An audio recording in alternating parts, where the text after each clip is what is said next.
well, Jade is just giving you everything. I mean, there's about 30 different poses you could do with that. And so, yeah, start making your memes and tweets and whatever. And I know, right? I like this one. Now just add some text. All done.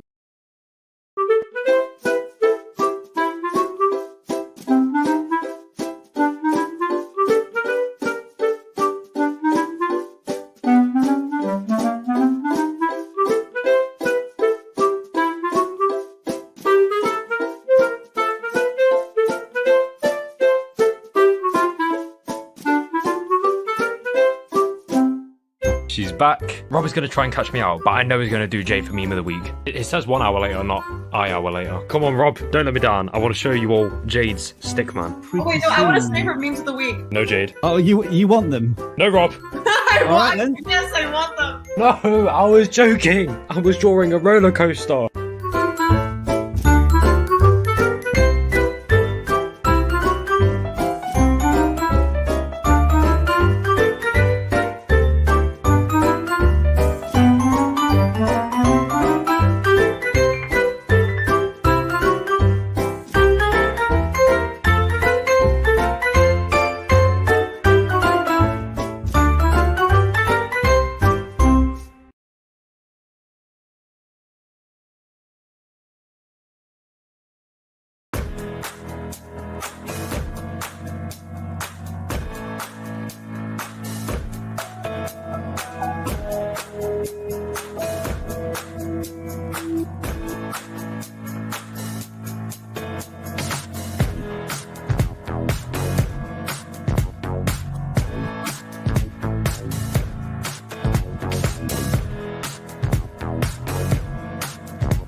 Oh, I've made a mistake.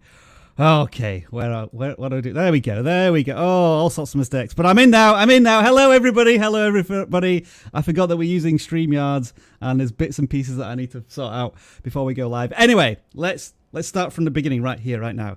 Ladies and gentlemen, boys and girls, children of all ages, I apologize to any German watching this live stream in advance, but finally, after years and years and years of hate or tragedy or just not being very good at football, England have finally won an important game, and that just makes me happy for the next couple of hours.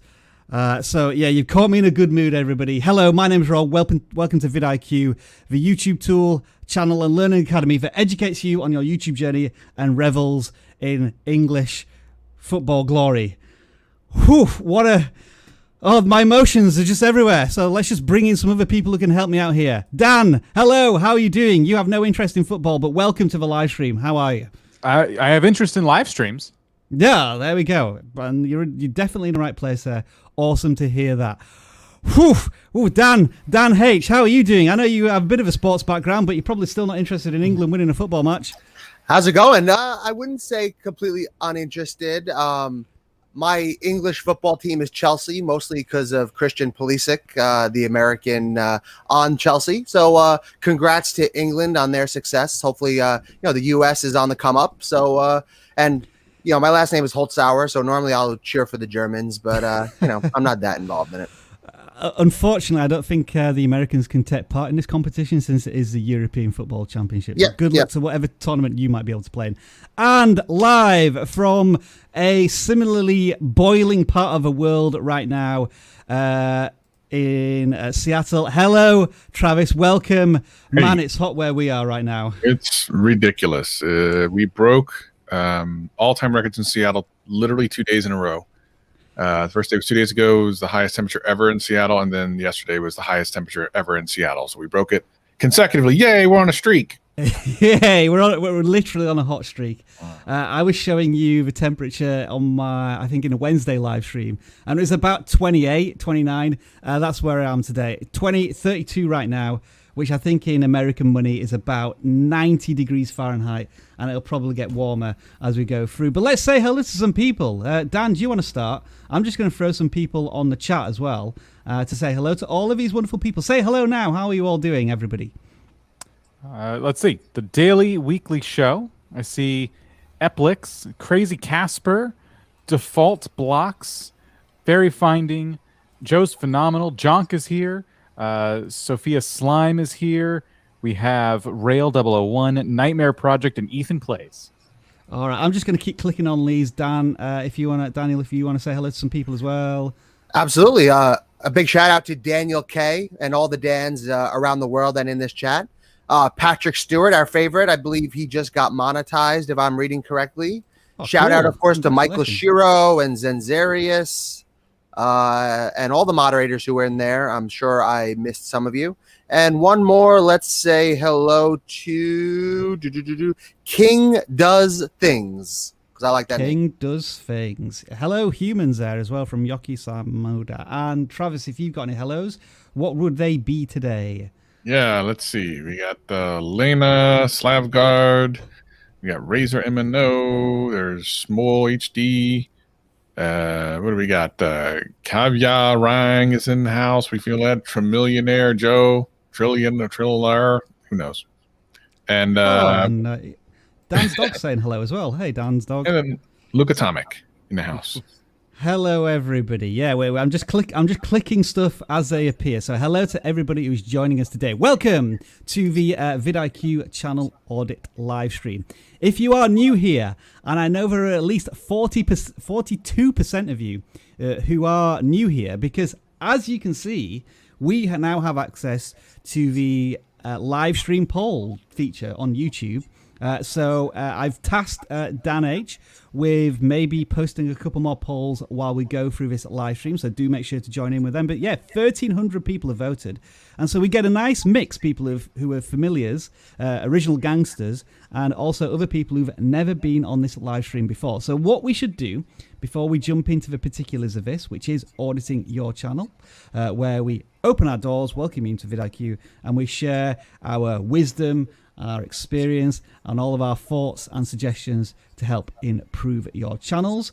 To introduce how it works, this is your quick 60-second explainer, if I can find the right one, which is this one.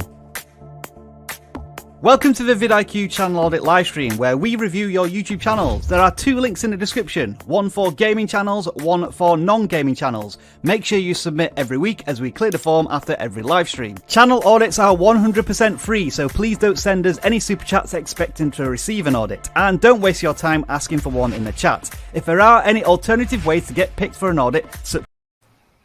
Did the video just pause for everybody else then as well? No, it was running, but then it just stopped. Yeah. Yeah, you jumped in, Yeah, basically, you jumped in. and killed it. Yeah. Oh, so it was running? Yeah. It just paused on my screen. Oh, well. I'm not going to run it again. StreamYards is not helping me out with videos. It keeps pausing them for some reason, even though I tested them all before we went live. Anyway, I think you'll get the idea of what's going on. There's some forms in the video description. You click on them, you sign up. Sort of chats or anything. Super chats will not guarantee you a live stream audit and all that sort of stuff. But I think we'll just jump into it now because, as usual, even though we are using something which is more technically reliable, or it's supposed to be, we're having technical issues, which really, really frustrates me. Anyway, let's try and regain some sensibilities here just before we go live. With the audits, I want to let you know that even when we're not doing channel audits during this 2-hour live stream period, we have a wonderful eclectic mix of tools that will help you grow your channel. I'm just going to give you an example of one here. showing off our good friends at Think Media. I've just been watching one of their videos about live streaming made easy, which it clearly isn't for me today. We have this video scorecard down the left-hand side, which shows you all sorts of useful information about that channel. For example, I could quickly look at this thumbnail and enlarge it and see why the video works with this particular thumbnail, so viewing it at full screen. Or I could look at some of the social engagement. Think Media is a really well-engaged channel. They get lots of comments. Maybe there's a reason for this, and I can watch a video to find out why. Looking at all of the SEO and optimization and how the video is performing versus their channel average, which is about average now. But as you can see, there's all of this glorious information down the right-hand side that you should definitely take advantage of if you download the vidIQ tool. There is a link in the description, and you do get a free trial of all of our tools for 30 days if you are a brand new customer.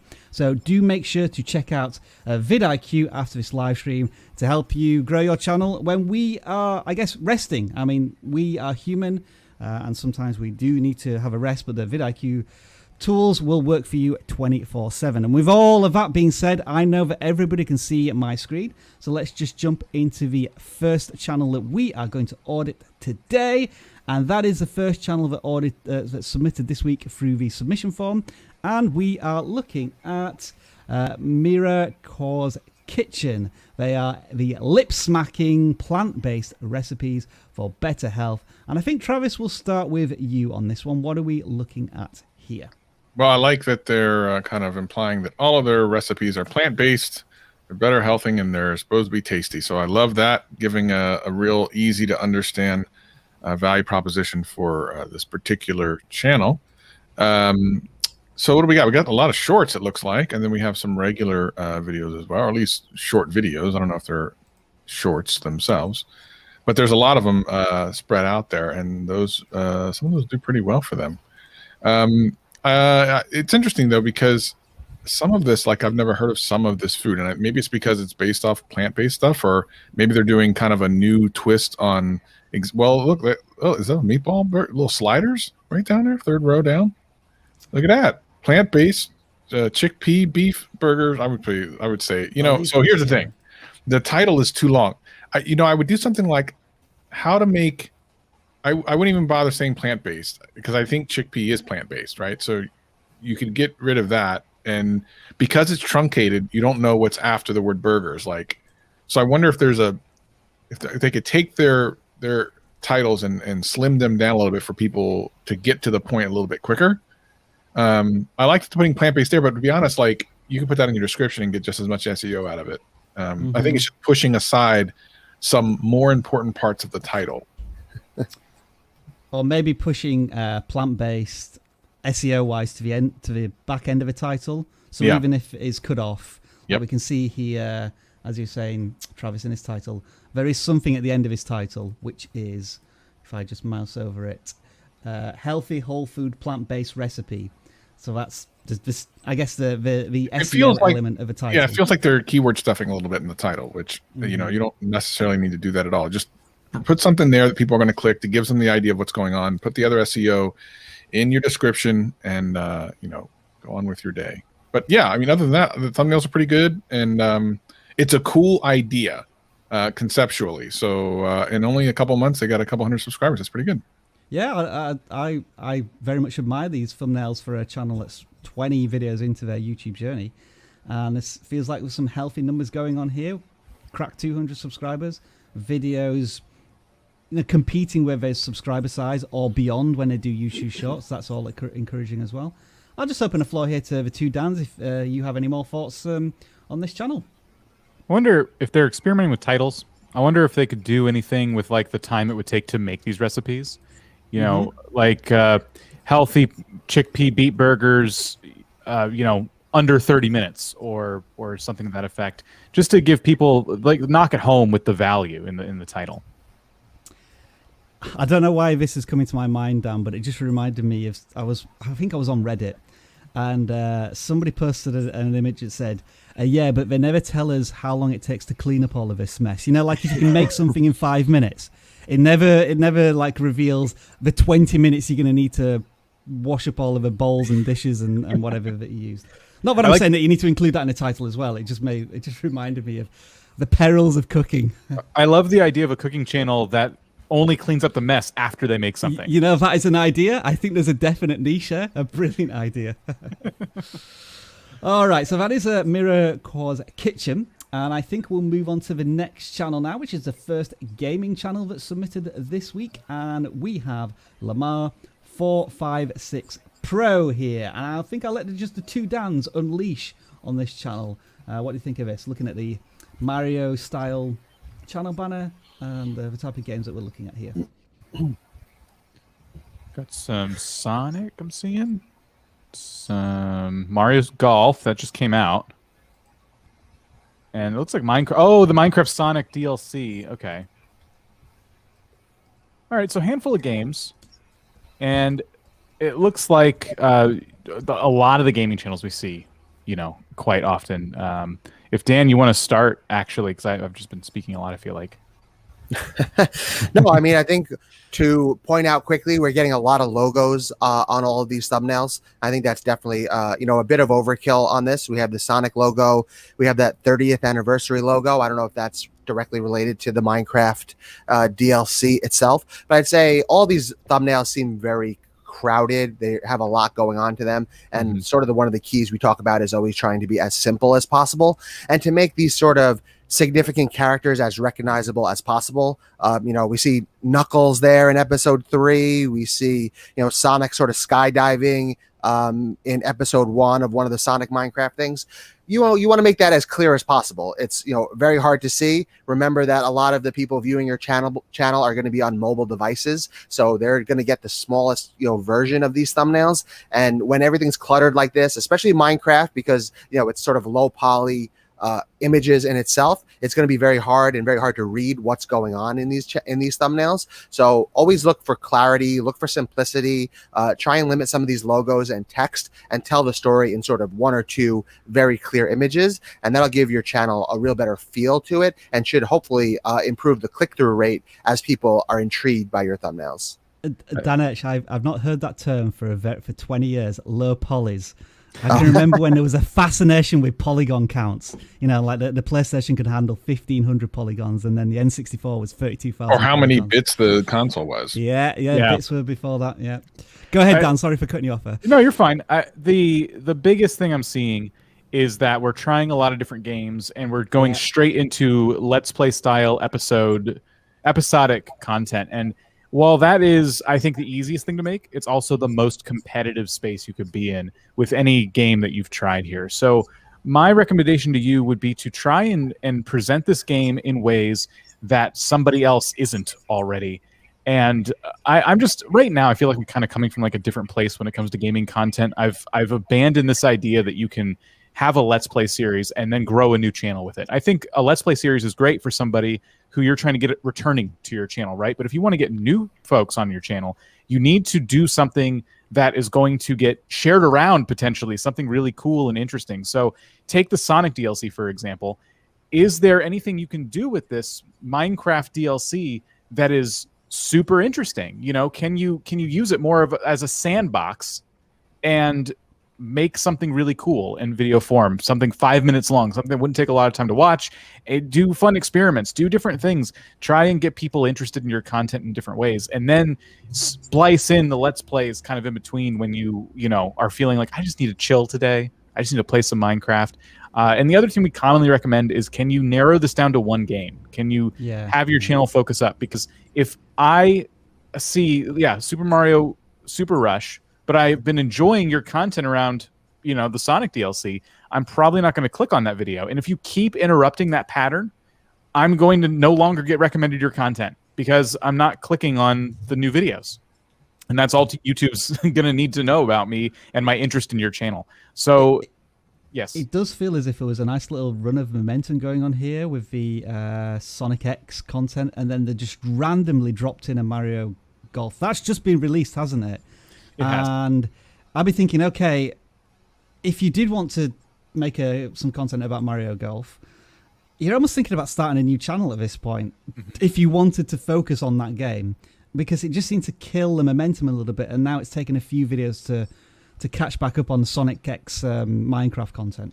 It's true, and like also you want to look at the time, 45 minutes for episode 1 of Mario Golf, and it would appear that it's just you playing the game, learning the basics, so on and so forth. Can you teach me the basics of this game in 5 minutes, 10 minutes? You know, does it have to take 45 minutes? And can't I get that content anywhere else?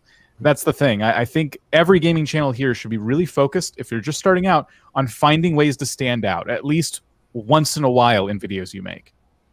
All right, that is the first gaming channel that we have audited today, and that's basically the flow of the next couple of hours here. We're going to just look at gaming channels, non-gaming channels. We're going to take some random channels later on as well. There's a couple of housekeeping bits I forgot because my video broke. I just do want to mention that we continue to support the COVID-19 Solidarity Response Fund. So any super chats should go to that cause if you donate. Thank you very much in advance. And just one final thing, I want to say a huge thank you and shout out. Something I completely forgot. We got some merch from Jonk. You saw one of his animations in Memes of the Week, and he did an awesome stickman collection of the cast here. I mean, you can try and work out who's who in this eclectic mix of stickmen. So I just want to say thank you, awesome work, Jonk, and thank you for allowing me to print out this T-shirt so that I could share it with the vidIQ community here. It's truly awesome. Thank you very much, and I'll no doubt be wearing this shirt on many future videos and live streams to raise awareness of the stickman extraordinaire animator that is Jonk. All right, let's get back into business. The tweet this week from you, Dan H, was the best tips for new creators, and we just went with a common denominator here, didn't we? Shia LaBeouf telling people to do it. Nothing wrong with that. I think it's very apt. Let's just do it. Let's just audit the channel that's submitted. It is Journaling with Nadia. And let's bring up their channel now. And what do we have here? I'm just going to go full screen again so that we can see the screen as nicely as possible. Yeah, I think we'll start again with Travis on this one. What do we see here? So journaling, I think, is an interesting niche on YouTube that does. There's a couple of, I guess some channels that do very well. So the thumbnail style I've noticed for a lot of those is very similar to this. Yeah. It's a little bit of text, a little bit of kind of background with the journal itself. And then, as far as titling goes, these seem to be really in line with what I've seen previously. So it's just a matter of kind of doing it and paying attention to retention graphs when you have longer videos. Look like there's a short there, like a 15-second one.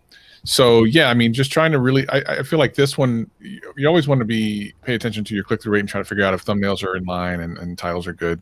But I have a feeling for something like this, especially journaling videos, which might, be a little bit longer, retention is going to be really what gets you more impressions. So really pay attention to your retention graph and, make sure that if there's a drop off somewhere, to figure out where it is it because of is it a cutaway, or is it because you're talking about something, or whatever the case may be. So just definitely pay attention to those sort of signals. So what you're saying here, Travis, essentially is that the channel has got a lot of the fundamentals nailed down in terms of a channel focus. I want to touch on the thumbnails a little bit in a second, but you're sort of encouraging the creators to move on to the next phase of content, improving their content, which is the audience retention, ensuring that when people do click on these thumbnails and titles, that they're staying for as long as possible to send further positive signals to YouTube.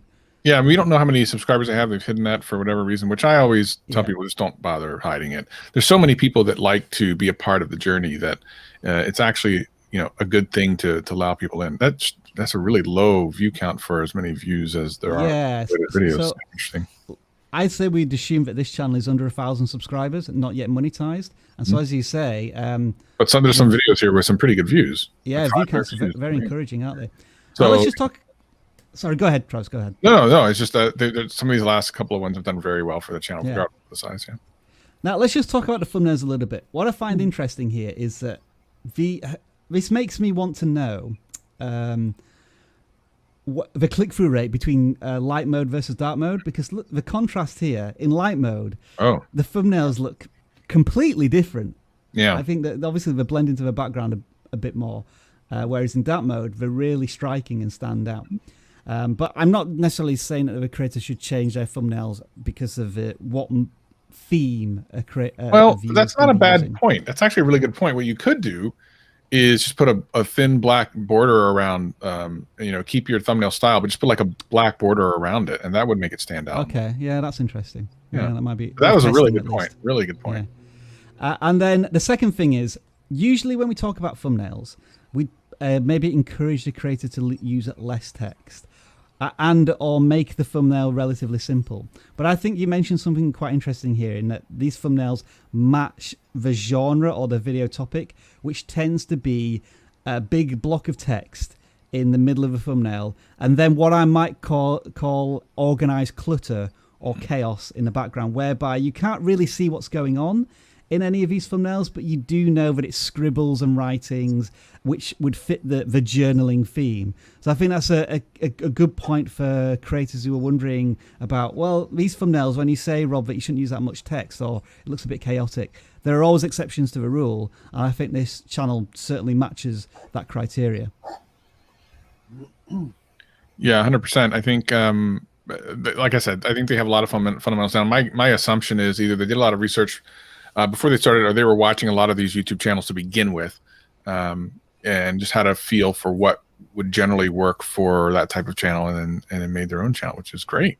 My thought is maybe this is their second or third channel at the start, could be. because it was just so many things that they've got right off the bat, which is very encouraging. I just thought about most popular to see if there's anything here that's jumping out, but yeah, you haven't really had any what I would describe viral moments. You just had some consistent view counts through. Yeah, it seems over the last 2-3 months they've had some successes, though. You notice 3 of the top couple were just in the last 2 months, and matter of fact, 4 out of the last 5 have been in the last 2 months. So that means that there's some momentum building, which is great. Nice work there. Nice work journaling with Nadia. So good luck going forward with your channel. Which Dan wants to talk about Discord this week? Apparently neither of us, but I will jump in as the community manager here at vidIQ. And since I didn't get to go on my spiel about Twitter, I'm bringing back all the old words now, low poly, spiel. We'll run through them. But for those who don't know, Discord is a 24/7 live chat server where you can go and talk to people who are, in a similar situation as you are. They're creators, they're people who love YouTube, people who are on, different levels of their journey through this, people who have, larger channels, people who have smaller channels, people who are literally just starting their channels. And one of the great benefits we have of that is that we have a growing, thriving community of over 7,000 members. And when we find people who are extremely active, extremely helpful, or who are just, generally good members and follow all of our community guidelines and rules, we reward them with an audit here every single week. So come join us on our Discord server. Say hello to me. Say hello to the vidIQ gang when they're around there. Say hello to all the moderators you see here in the chat and all the wonderful people in the community. And do that enough, and you'll end up right here getting a free channel audit. And this is the channel that is rewarded with just that this week. They are called Legacy. They do new videos at least once a week. I'm seeing a Marvel-themed channel banner. Is that, I guess, supported in the videos? I think the other thing to maybe mention is, and I mentioned this in the video that I made yesterday when I kind of did a channel audit, what's the value proposition here? Because is it about Marvel video games? Is it about Marvel films? Or is it about something completely different? Because when I look at the thumbnails, I'm seeing a lot of Club Penguin, and I have no idea what that is. Is that the next Avenger hero? I don't know. Who has any knowledge of what Club Penguin Rewritten is? Isn't that an old chat server or something? Everyone's like a penguin or something. I have no idea. I guess there's something to it because there's coins and different things. There's obviously content here. There's reasons to talk about it enough to where they've made a lot of videos. Oh yeah, here we go. Search here. I want to find out what. I'm already. The idea is, it still doesn't make it clear to me what it's about. I guess it's maybe a game of some kind. All right. Huh. Yeah, kind of the evolution of it. I know it's very old. It's like an old concept. Well, I would say their thumbnails have improved since you were just scrolling down there. Yeah. what I think needs some work are the titles, because they focus a lot on keywords at the beginning of their titles, and it's just kind of, let's see, Club Penguin rewritten, Prehistoric Party 2021. It's truncated. There's obviously something else going on there, but you just kind of set up what the name of the game is. I want to know what I'm about to click on, and if that title's too long and truncated, I'm really not going to see any reason to click on it. Like, okay, it's Club Penguin, but what about it? I would start with that, put all the SEO stuff at the end of the title if you feel like you even need it. One thing you should do is do exactly what Rob was just doing. Type in Club Penguin and see what kind of content is out there that you could be competing with. I would say, just from the thumbnails we saw, that these thumbnails are very text heavy. They feel very busy. It's really hard to see the characters. It's hard to see what's going on. And I think every video I look at, it's just harder and harder to figure out like what they're even going for. You know what I mean? It looks generally like tutorials on this game, whether it's been updated or there's a new release of some kind here, Dan. Like this video, for example, to find out what it's about, you need to read the title in the thumbnail as opposed to the title, because it's something to do with finding dinosaur eggs. So there needs to be better use of the title and the thumbnail combined there, would you argue? All 12 dinosaur egg locations sounds like a way more interesting title to put in the title than the name of the game and then the update version or whatever that Prehistoric Party tag is. I would have started with what you have in the thumbnail, and just given a more interesting image of like the eggs, and maybe just one egg kind of hidden behind a bush or something, wherever they're hidden. I was thinking one giant egg on maybe the left side of a thumbnail, and then a map on the right hand side with an X marks the spot or something. Again, we just kind of like brainstorm these ideas as they come into our head. Just to jump in, since I've looked at this channel briefly before, if we go to most popular videos, you'll see that all of their most popular videos are on something completely different and something that is not related to this channel at all. So I do wonder if a lot of their subscribers have come from these videos, and that's obviously why we see pretty low view count to subscriber count. And I know we get this a lot, and this is obviously a tough thing to deal with. I know pretty often we would say, you might be better off unlisting some of these videos, or I know, YouTube's doing weird things with unlisting videos, but something along that line, just because people are probably finding your channel for these things, or you can look and see if they're still getting views now, because obviously they have very high view counts, and sort of decide what you want to do with them. But I think, channel focus is sort of the biggest thing, right? You started doing this stuff and you got a lot of views from it, but we look at all of your most popular videos, they're, sort of all over the place. Every single row has sort of a different category or genre that, we would find. And that's, one of the big things that we try and deter people from doing. And I know it's tough. You never want to lose all those views. And obviously if they're getting views and you're monetized, you may be making some money from them, but, channel growth is, something that's a little bit different, and you may definitely want to consider that. It's a very good spot there, Dan. So this number now is essentially irrelevant to the channel, where I'm guessing that your channel is probably operating more at a size of about 1,500 subscribers, given the view counts that you currently get. Who knew there was such a video topic as how to fake fevers? What I'm actually thinking is, I wonder if these have been hit with maybe be demonetized, or there could have been like some community guideline issues with this, with like fake what would it be? What's the one about fake health advice, or there's something similar in the community guidelines there which maybe put off a creator from going down this rabbit hole anymore. But I think you raise a good question there, Dan, about as well, if these videos, I mean, let's just check this one here, if vidIQ has any data on it. Does it have any historical data? So it looks as if it's still bringing in, maybe 10 views per hour, which is 250 views a day. It's over 1,000 views per week. Those extra views and those potentially extra, not necessarily subscribers, but people who've been exposed to your content, looking at this quirky stuff. And then the videos that they're seeing more recently are about the penguin game. That's really going to confuse both the audience and YouTube's recommendation system. Dan, it sounds like you want to chime in here, so go ahead. Well, I just, because you told me the other day that I should be sure I'm keeping up with one of your favorite channels, which is Film Booth. And I just today watched a video from them where they describe how they had to unlist some of their most popular videos. Yeah. And he did a whole skit of him like afraid to hit the button, and it was funny, but he breaks down all the reasons why he's unlisting these videos, even though they're still bringing in views. And it all came down to what you just said. You're bringing in an audience from those videos, but today your channel's about something totally different. So I think your options here are to unlist those videos and try and pivot your channel, or start a new Club Penguin channel. And it may seem like, oh no, I'm starting over my 7,000 subscribers, but really you're going to have this channel that's hyper focused on this one subject. And you already have some experience, you already have some data, you kind of know what may work for you as a content creator.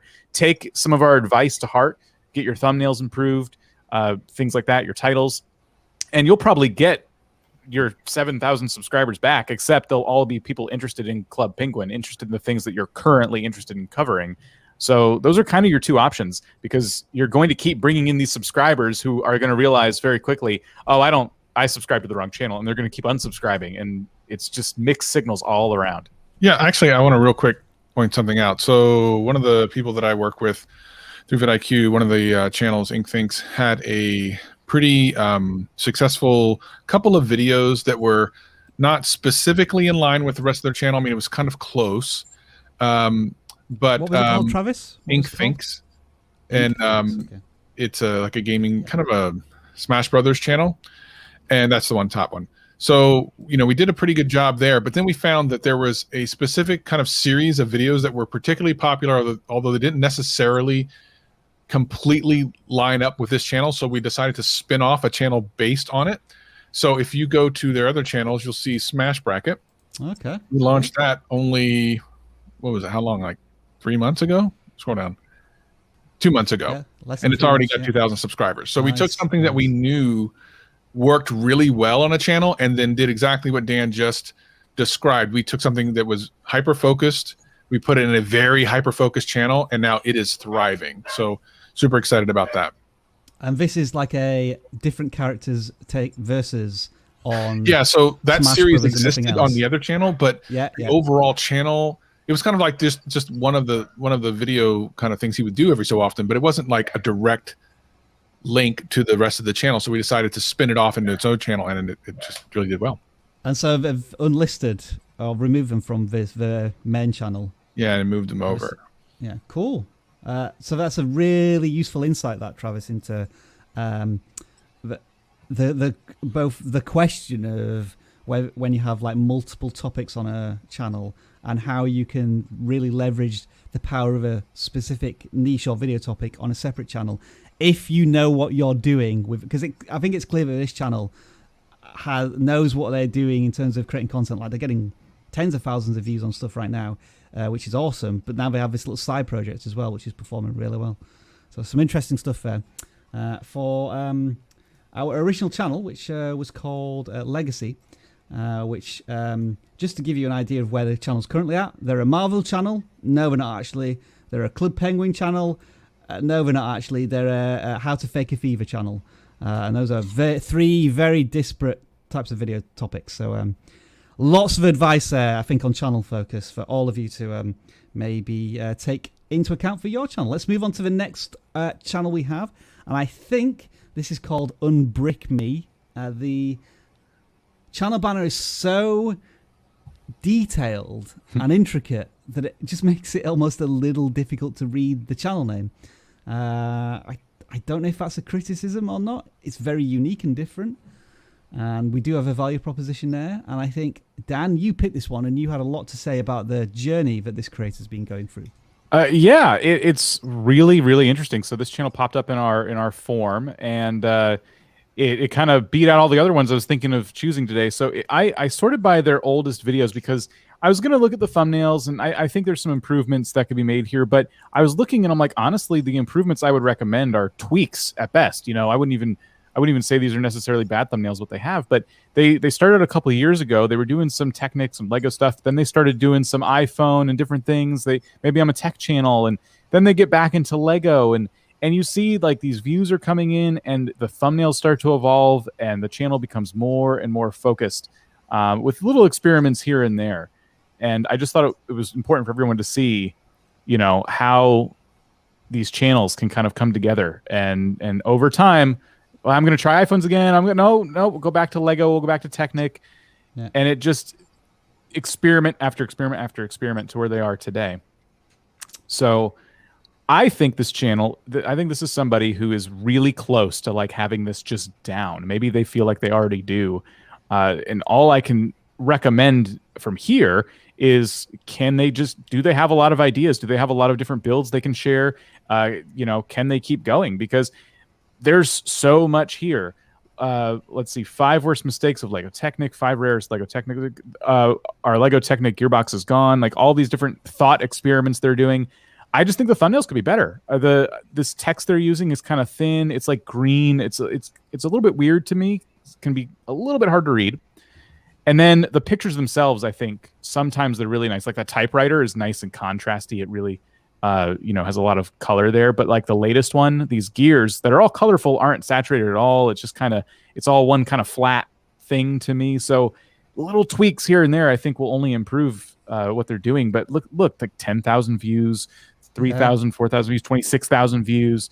So they're really onto something here. Yeah, I think they've definitely positioned themselves as a Lego Technic channel as opposed to a Lego channel, which is a good differentiator. My guess is, Dan, that a lot of these images are just product images from maybe Google imaged them to get them. But then this latest one looks as if it might actually be from one of their videos, so that might suggest the difference in quality there. But yeah, I am curious to know here, because my guess is that they're actually probably getting a lot of click-through rate through the familiarity of the thumbnails. I could be completely wrong about this, so I do think you need to be careful with thumbnail improvement. I also agree with you that these thumbnails could look certainly better, generally speaking.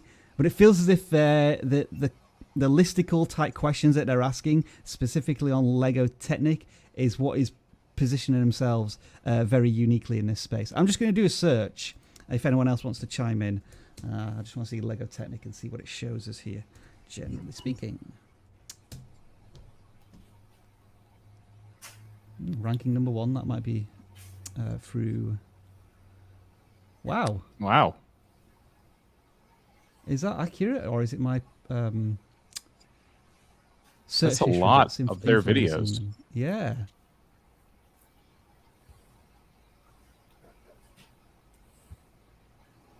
So what about here, Racing Brick? I know they're like specifically racing car techniques, but do you think these thumbnails are better, or do you think they're still... They're a lot more clear. They, like you've been saying lately, and I know Nate's been saying this, they kind of convey one simple idea, you know? Yeah. The whole thumbnail's like, this is the thing. And that's kind of what makes them so nice and clear and clickable to me. This is a good example. One of their thumbnails, Dan, from a little earlier. Less text, and the text is big and bold, and the product is a lot bigger on the thumbnail. There is some controversy, I think, in this one, no doubt, where he's saying that something sucks in Technic. Is probably bringing out some polarizing opinions there, but I think if there was a way to improve their thumbnails going forward, you know, when we look at these questions in the top 5s, you know, do you need top 5 in there when it's in the title? Maybe try and limit it to 3 words or less, perhaps in the thumbnail, that type of thing. Lego Technic as well. Like we can see, you have so much space there reserved for top 5 in Lego Technic that we could have otherwise seen it was Lego Technic just by you blowing up one of those images and getting rid of some text. So let the pictures, let the devices speak for themselves, and try to, like Rob said, go for way less text. But I like the style you have. The white background, things like that. You want it to look familiar to your audience, but you can make these tweaks over time and keep experimenting. And I'm very encouraged by the channel focus and their, you know, somewhat slightly unique positioning in the Lego space, in that they're ranking well for Technic in terms of Lego, and some really strong momentum on the channel, given that they have 12,000 subscribers and they're getting, you know, at least 3,000 views plus on each video, if not exceeding subscriber count, is very encouraging as well.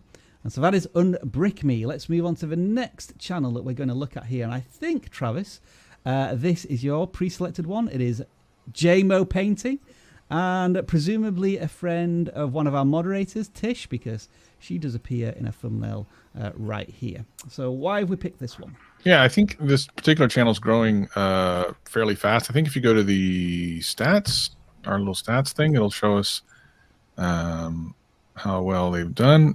Yeah, I mean, 6,000 subscribers in 30 days is really very difficult to do. 15,000 in how long is that? It's just 3 months. 3 months, 15,000 subscribers in 3 months is pretty remarkable. Can't say I've ever done that. So yeah, there's something going on this channel that's really working. So we just want to take a look at whenever we find a channel that's really hot, what they're doing that works. This is some acrylic painting going on.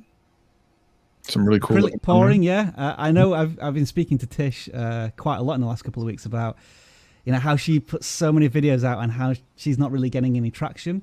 I think the immediate things I can see here are the thumbnails are just so vibrant and punch so much. They're definitely being treated, I think, through Photoshop before this creator puts them on in the thumbnail, and it really does shine. Very nice.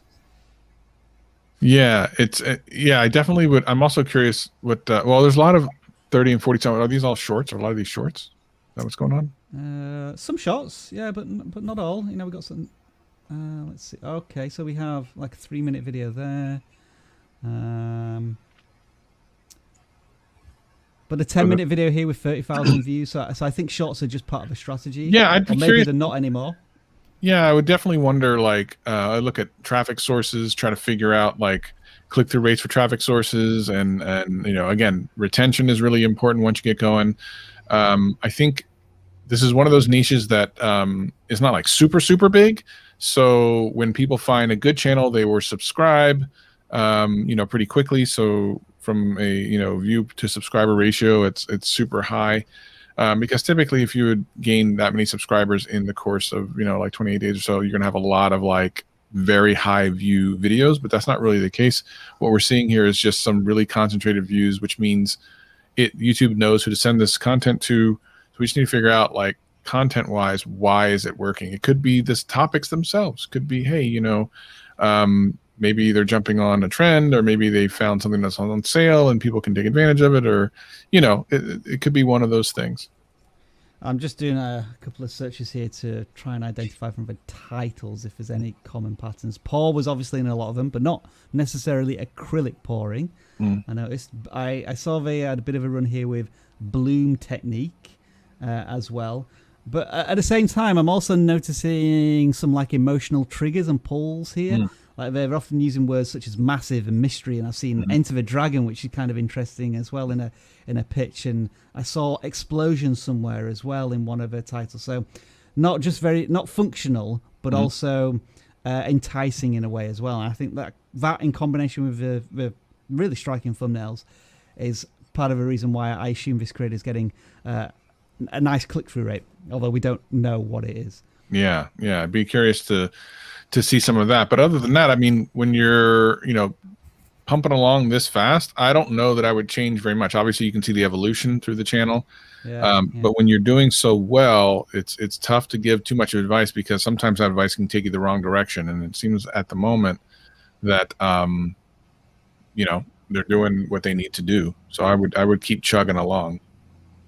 Yeah, I guess just look at how, when we look at these thumbnails from a year ago, how the text isn't very useful, and they're just taking an image, they're taking a picture, and then they're done with it almost. But you go up here, and just how much more vibrancy is. The thumbnails just seem to pop and jump off of a page, which is really striking.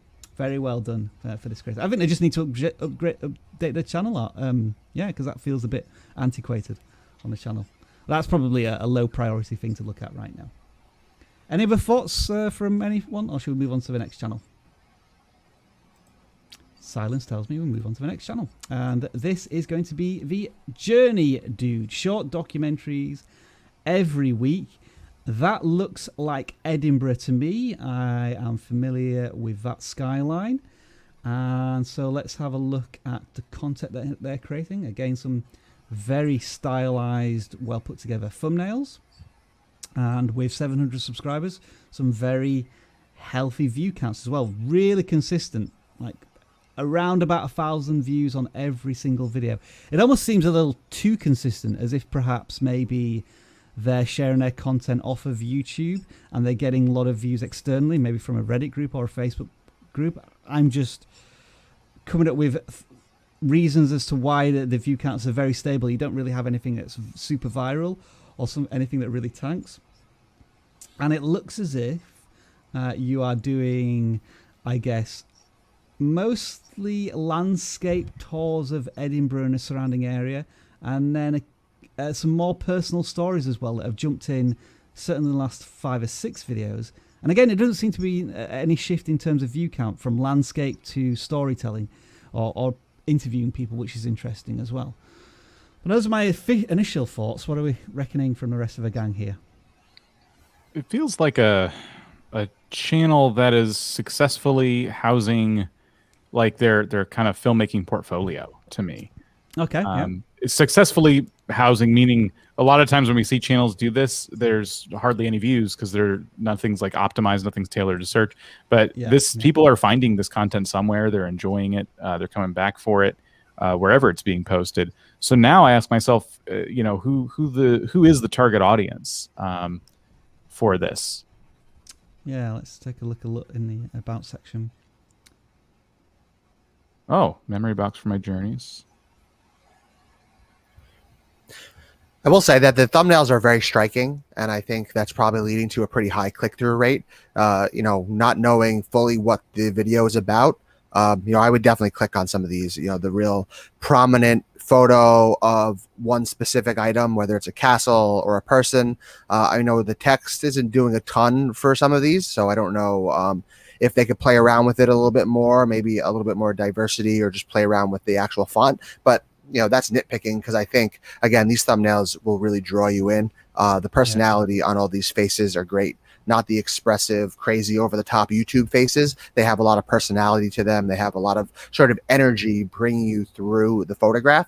And I think that's something, and whenever we talk about sort of aesthetically oriented channels, photography, video, cinematography, things like that, some of them fail to have these type of thumbnails where they're really letting their art show through, and I think this person is doing an amazing job of that. I'm just going to click into one here to get a bit more information about perhaps how the video is pitched.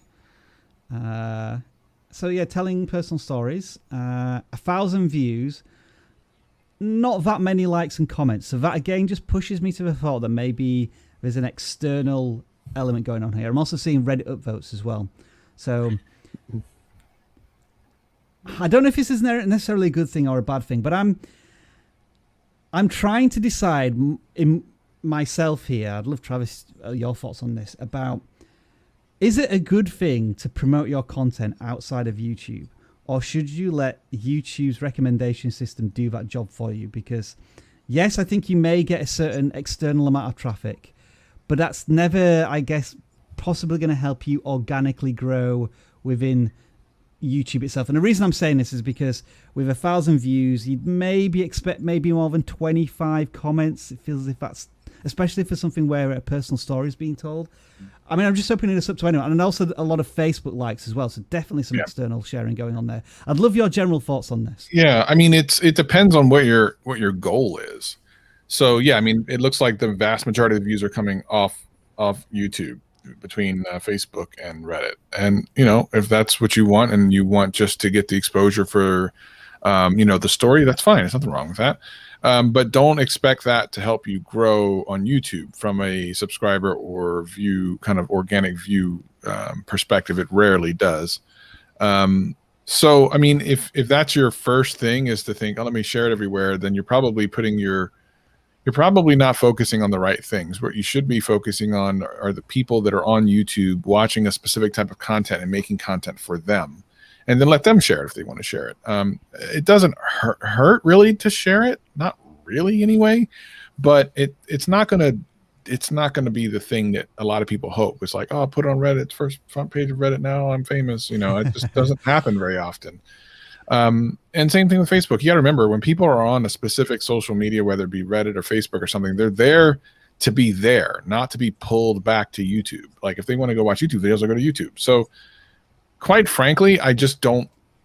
I don't spend any. Whenever I'm coaching anyone, we never spend any time talking about sharing content. Period. I don't think that I've ever, in any session I've ever done, suggested, "Oh, we need to go and do that." Like, I don't think I've ever done that. So, you can totally grow and do fine without ever doing that. But listen, if you want to get, if it's like a message that maybe it's something that's inspirational or something, you don't really care about growing on YouTube, you just really want to share it, then yeah, absolutely do that. You should.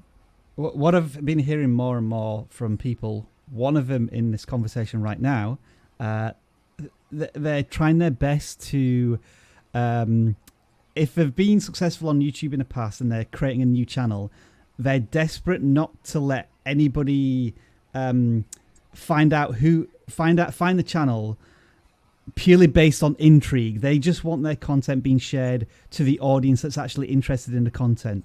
Dan, I'm kind of hinting at you here. Me? I don't know how much you want to go into detail about this, but you have an experiment going on, and I think one of the reasons why the experiment behind the scenes is working is because you are strictly trying to just focus on a YouTube audience, not a particular person or group.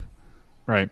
It's that, just to speak to my own experiment there, it's very important to me that if you're going to try something on YouTube, you don't take the advice of invite all of your family and friends to come watch this, because you're attracting people that have all sorts of different interests, but one of them in particular is you. You're their friend, you're their family member. So of course they're going to watch at least the first couple of things you do, but you're trying to attract a broader audience. So let YouTube help you find that audience. We're all afraid of the algorithm. We're all trying to beat the algorithm, but it's all there to connect you with the right viewers. So you don't have to force it, And going back to this channel, I think that this channel, if they're coming to us saying, hey, I love my channel, how do I grow? They just need to ask themselves, who's the audience here? Because I can see this being tailored to a filmmaking audience, or somebody who's interested in traveling the world. Something you could do is sit down and develop some personas for who you feel like your content could go out to. Who is your typical viewer? What are they like? What are their interests? And that could kind of help you when you're making your content, direct it towards the right viewer. And word of caution here, this looks like what is old style known as tag stuffing, where you take all of your video tags and chuck them in your description. That is against YouTube terms of service, so I recommend not doing that in the future. You don't want to have your channel hit with any sort of penalties for something that these days means less and less in terms of discovery. It's more about an audience rather than using keywords in the description. So yeah, try and cut that out going forward if you can. So that was the Journey Dude, and I think we're going to do some shout outs now. This is where we're just going to say hello to a channel, maybe pick out one or two things. It's not a full channel audit, but it does not discount you from being audited in the second hour of the stream. So let's start with Dan H. Who are you saying hello to here? There we go. Let's say hello to How Style. Tips and tricks, videos about digital apps. 374 subscribers. Look like they're talking about TikTok, Google Suite, kind of a little bit all over the place, I would think, just from looking at it quickly. Yeah. YouTube Shorts monetizations, Pinterest. But I guess that's what happens when you're covering sort of all the digital realms. What I would suggest, just on a quick glance, is maybe see what's performing the best. Maybe there's one app, one feature, one sort of very specific niche that is doing really well for you. And that might be the thing to double down on, as opposed to this broad sort of scattershot approach where you're trying to help someone do everything, which, as we've shown, is pretty tough on YouTube because there are so many specific channels that you're going up against. So I'm seeing quickly, if I can spell it right, Boomplay, whatever that is, presumably an app. Perhaps you have some success there. Almost making a series of videos on how to use Boom apps specifically might be just a bit of a series you can take forward on your channel. And maybe then you can branch out to more music apps of some kind. If you wanted to do that. So that is How Style. Let's go with Travis next, who we're saying hello to here. Looks like indie daily boss fights, which is interesting. Boss fights that will drop your jaws. So these boss fights of specific games or multiple games. Looks like Moonlighter, whatever that is. Yeah, and then some other games. I like the idea behind boss fights. That's kind of fun, but I don't really understand some of these games. I think maybe trying some really popular games and putting boss fights up there might be pretty dope and help you grow. I remember there was a channel that played the first level of every single like NES game, which I thought was a really cool idea. And I'm sure I've seen somebody else try this where they only do boss fights in video games. But as you say, Moonlighter. Dan, is this an indie game? Maybe. I mean, it mentions it in the channel banner. It looks like a little too niche. Yeah, the indie games. That's the problem, right? If you are playing indie games, you're kind of also at the mercy of those developers and how they market their game. Because if no one ever finds it, then you're in that same boat. But it looks like this game does have some audience, which is good. It is a little old. I'm seeing videos 2 to 3 years old. Yeah, there's new indie games coming out every 5 seconds. I mean, I would just take a look at is it itch.io perhaps? There's folks uploading games there all the time, and try to get on the ground floor of some really new games, or at least games that have been around for a month or two that have started to gain some traction. I am going to shout out Jirachi TV. They look as if they are a Pokemon channel that focuses on why a certain character in the game is good, and that's the only type of video they do. So super niche within a very popular gaming genre, and I think it's paying off with some really good view counts here. I'm guessing these are YouTube shorts as well. So yeah, finding their little niche here in the YouTube shorts realm of covering all of the Pokemon characters. How many Pokemon are there these days? Was it 151 in the first version of the game, and now it's lots more than that? So there's plenty of ideas there. And then I guess what you could do is once you've gone through all of the characters and why they're good, then you could maybe go through all of them again and why they're bad. And so you've got like 400 video ideas there straight away. But some really encouraging stuff here, sticking on a focus and some good performing videos. Maybe, as we've seen BlockFacts do, at some point you maybe want to try some longer form content where you do like 5 characters and they're all good at a certain thing. Whether it's defense or magic or whatever. I don't know anything about Pokemon, so I may be talking absolute rubbish right there. But that is Jirachi TV. And Dan H, if you want to talk about Dan C's secret channel that we've just found. Finally, we can talk about it. No, of course. But Dan seems to be the theme of today's live stream. We got Daniel K in the chat, and now Dan's Tech Tips. Obviously, a pretty new channel, 37 subscribers. Going back to Rob's recent video and what we posted on our Instagram today. You're a brand new channel. You're under 1,000 subscribers. Work on channel focus. Work on custom thumbnails. Work on writing better titles. Those are 3 major things that every channel should do from their start, and this is sort of no different from it. The thumbnails are a bit all over the place. Some of them are not particularly great and don't tell a story. Some of them are a little bit better, or at least very plain, and maybe tell a little bit more about what's going on. The thumbnails, the titles are in all caps.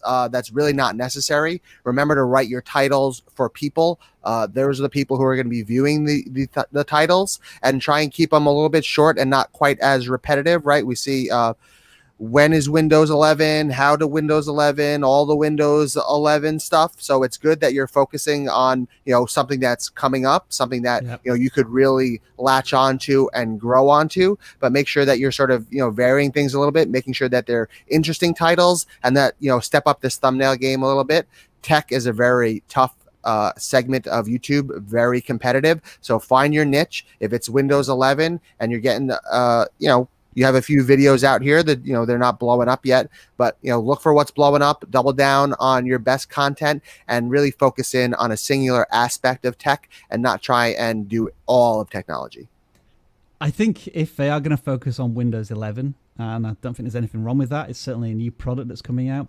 is there something new in Windows 11 that a lot of people are going to be asking questions about? And it may be the new UI, certain parts of it. Like, I know people are going to want to be able to put the start menu back to the left-hand side because I think it's in the middle now. So if there's just really popular common questions that are going to be asked about Windows 11, see if you can almost flood the search market with answering those simple questions, because it looks like you're trying to aim for videos of under 2 minutes as well. And as you say, Dan, the thumbnails certainly do need a lot of work, because right now they look like 1,000 other poorly executed tech Windows 11 thumbnails. So how are you going to differentiate yourself there? Final shout out, Dancy. Who are you saying the final shout out hello to? Dr. Irrelevant. They've got 500 subscribers. It looks like they're a vlog style channel that does all kinds of meme content, I suppose. Getting some pretty decent views for their subscriber count. I would just have to wonder, I guess, are they trying to jump on trends? That's kind of where you go with this kind of content, right? You're trying to get people interested in clicking, but you got to reach that audience first. So you got to get discovered in search, and there's, I think, a challenge there for a lot of channels like this. They're getting a little bit of a Mr. Beast vibe here as well, leaving cool electronics on people's doors, and also I know Mr. Beast did one about visiting a place with no laws as well. Mm-hmm. So yeah, it's some encouraging stuff there. But as you say, Dan, the challenge is getting discovered when you're not really a search-based channel. It's more like a variety entertainment, and you do have to keep an eye on the trends that are going on in the world. It seems like this could be great kind of content just by looking at the thumbnails. It seems like it could be great for shorts, so that could be one avenue for getting discovered. You can be a little more loose over there because the shorts, I think, just work differently on YouTube. So try some of these in short form and then make a separate longer form video in the future. I don't know. It's just, I would experiment though. Folks, I have taught you very well because we have 460 people watching and we have 588 likes. So you have broken the like system again, which is awesome to see. We're now going to go into the random section of the channel audits, and this is where we have two forms. We have a non-gaming submission channel audit form and a gaming submission channel audit form. And the reason for this is, I think, Dan, you just had a poll running. I don't know if it's just ended, but we were asking the question as to what type of channel you are. And so this is exactly why we have two forms, because right now 49% of you watching are gaming channels, and then the other 51% are other types of channels. So we've got that form perfectly balanced right now to cover all sorts of channels. And the way we do this is that we have our magic hat today that's going to pull out a magic number. And with this magic number, we're going to take it into the form. And we'll type that number here, which is 332. And if my keyboard works. And then we take this channel, which is Nico's Kitchen. So we are experiencing these for the first time as new visitors to your channel, so we can give you our very first impressions. And yeah, let's start with this one. I think, Travis, as always, with the food ones, I don't know why this is. I just always throw them over to you first to get your opinions. Yeah, Nico's Kitchen is all about good food. A little animated pizza, which there is kind of cute. I wonder, though, if just a real pizza would be a better look. I kind of like that. Oh, I got something I have to do. Someone take over for me. All right, we'll come back to Travis when he comes back. So let's have a look at the videos here. I'm guessing this is not one of these. I don't wish to jump the gun here, but it doesn't look as if it's necessarily a healthy eating channel or a hey, that's okay. Certain recipes channel. I'm seeing pizza. I'm seeing oven fries, that type of thing, and yeah, Dan, that's okay with us. I think there's a lot of promise here. I like this oven they're using, and it looks like a lot of people do too, because there's a video about the oven that has 3,500 views. Interesting, right? Yeah. So maybe you've found their unique superpower, haven't you? Yeah. Yeah. It's that oven, isn't it? Just to jump in, and I think this goes, sort of for all cooking, and if you're watching cooking shows, some of these final reveals here are pretty one note in terms of color. a lot of brown, a lot of sort of yellow. Try and up your contrast on different colors, different items sort of in the thumbnail to make them pop a little bit more. You talk about how you eat with your eyes. You're obviously picking YouTube videos with your eyes and seeing that final product. You really want it to be sort of chef quality almost, because again, you're going to be competing against all of YouTube, professional chefs and amateur chefs, and people who are doing this full time for a living. And that is a big part of it, is trying to up the contrast of it, bring some color to it, make sure that this end product is something everyone really wants to eat, because you're getting good photos on some of these. You're getting them nice and up and close is what we are always asking for, but some of them are very one note in terms of color and contrast. Look, I would say let's also drop this text. I mean, I think these controversial. I know, but when it's a food channel, this is my favorite bit of advice Travis always gives. Can we get rid of the text? Do we need it there? That's what we really have to ask ourselves. And the thumbnails that are standing out to me that don't feel, as Dan put it, one note, like the French omelet one.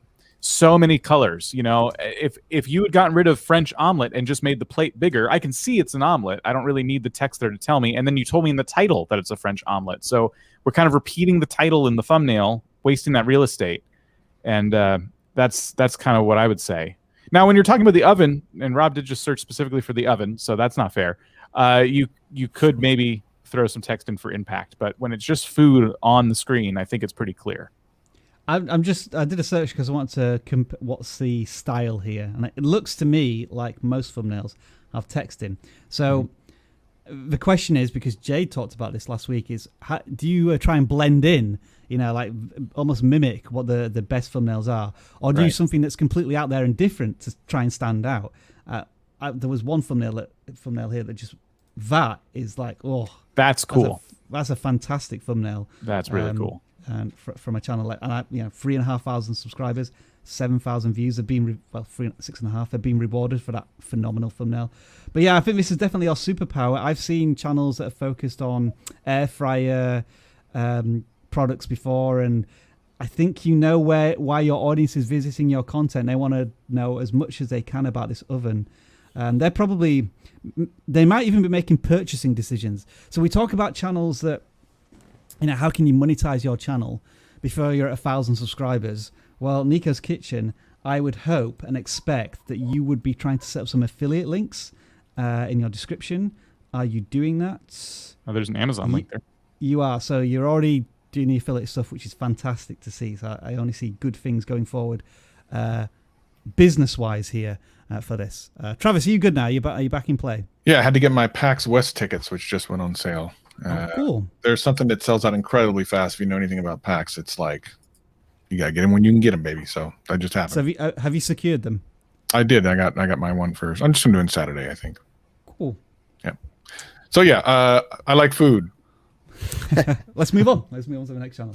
We're going to pick a gaming channel this time, and it's going to be channel number 23 from your list, just to prove how random this is. Someone in chat said tickets sold out now.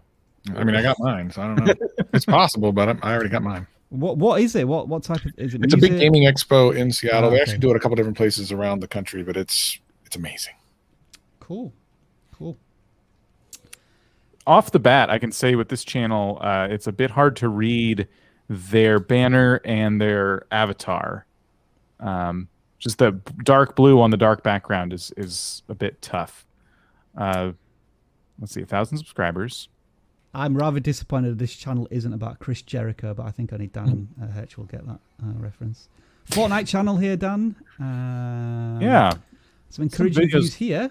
Yeah, some videos with some promising views. It looks like they followed the idea of, some listicles, some interesting content of value to the audience. Talking about the creator code there. Let's see. I would say for someone covering Fortnite, rather broadly, they're doing a lot of things right with their with some of the themes of their videos. They try different how-tos, and they kind of... Oh, those are shorts, I see. Sorry, never mind that. Let's sort by most popular. It looks like we're getting some very spiky views here. So what series can you capitalize on? 6 items. You see, I would be very tempted to use this 6 items titling strategy on almost a series of 15 videos. Like, you do 6 items for Fortnite when you don't have any money, or like if you're on a particular map, or like there's 6 items you can find on a particular map, 6 locations, almost following that theme throughout anything Fortnite-wise. And then you could be called the channel like the Fortnite Sixer or something like that, just as a random flow of where the channel could go with that theme. Yeah, it's good that you're making search-driven, valuable content. I think that if you're struggling for ideas, it's time to sit down, brainstorm, come up with some new experiments, some new things to try. Because if we go back to like the most recent, sure, it seemed like they have been trying to do some other things. Are those lives? 50-minute videos back to back. I don't know if those are live streams. Fortnite Season 7 waiting room. Okay, all right, cool. I always recommend for live streams, by the way, just some thumbnails that are a little more interesting. Try not to repeat them over and over again, especially if you're going to do several streams about the topic. Just make them look a little bit different. Help people understand that this is a new live stream. This isn't something that you're that's rerunning for some reason. But yeah, I think views are going to continue to be spiky as they kind of test new things. But like Rob said, you could maybe jump on this trend of 6 items that do something in Fortnite. They're returning. Will these items be in the next update? Content like that. But yeah, when it comes to competing in the Fortnite niche, it's going to take a lot of experimentation. I'm just glad you're doing things that help you stand out. Are there other things you could be doing? Can you experiment with different styles of content within Fortnite? We've seen channels find a superpower or USP within a game, particularly with Fortnite. I know we've seen channels where they focus on almost like the aiming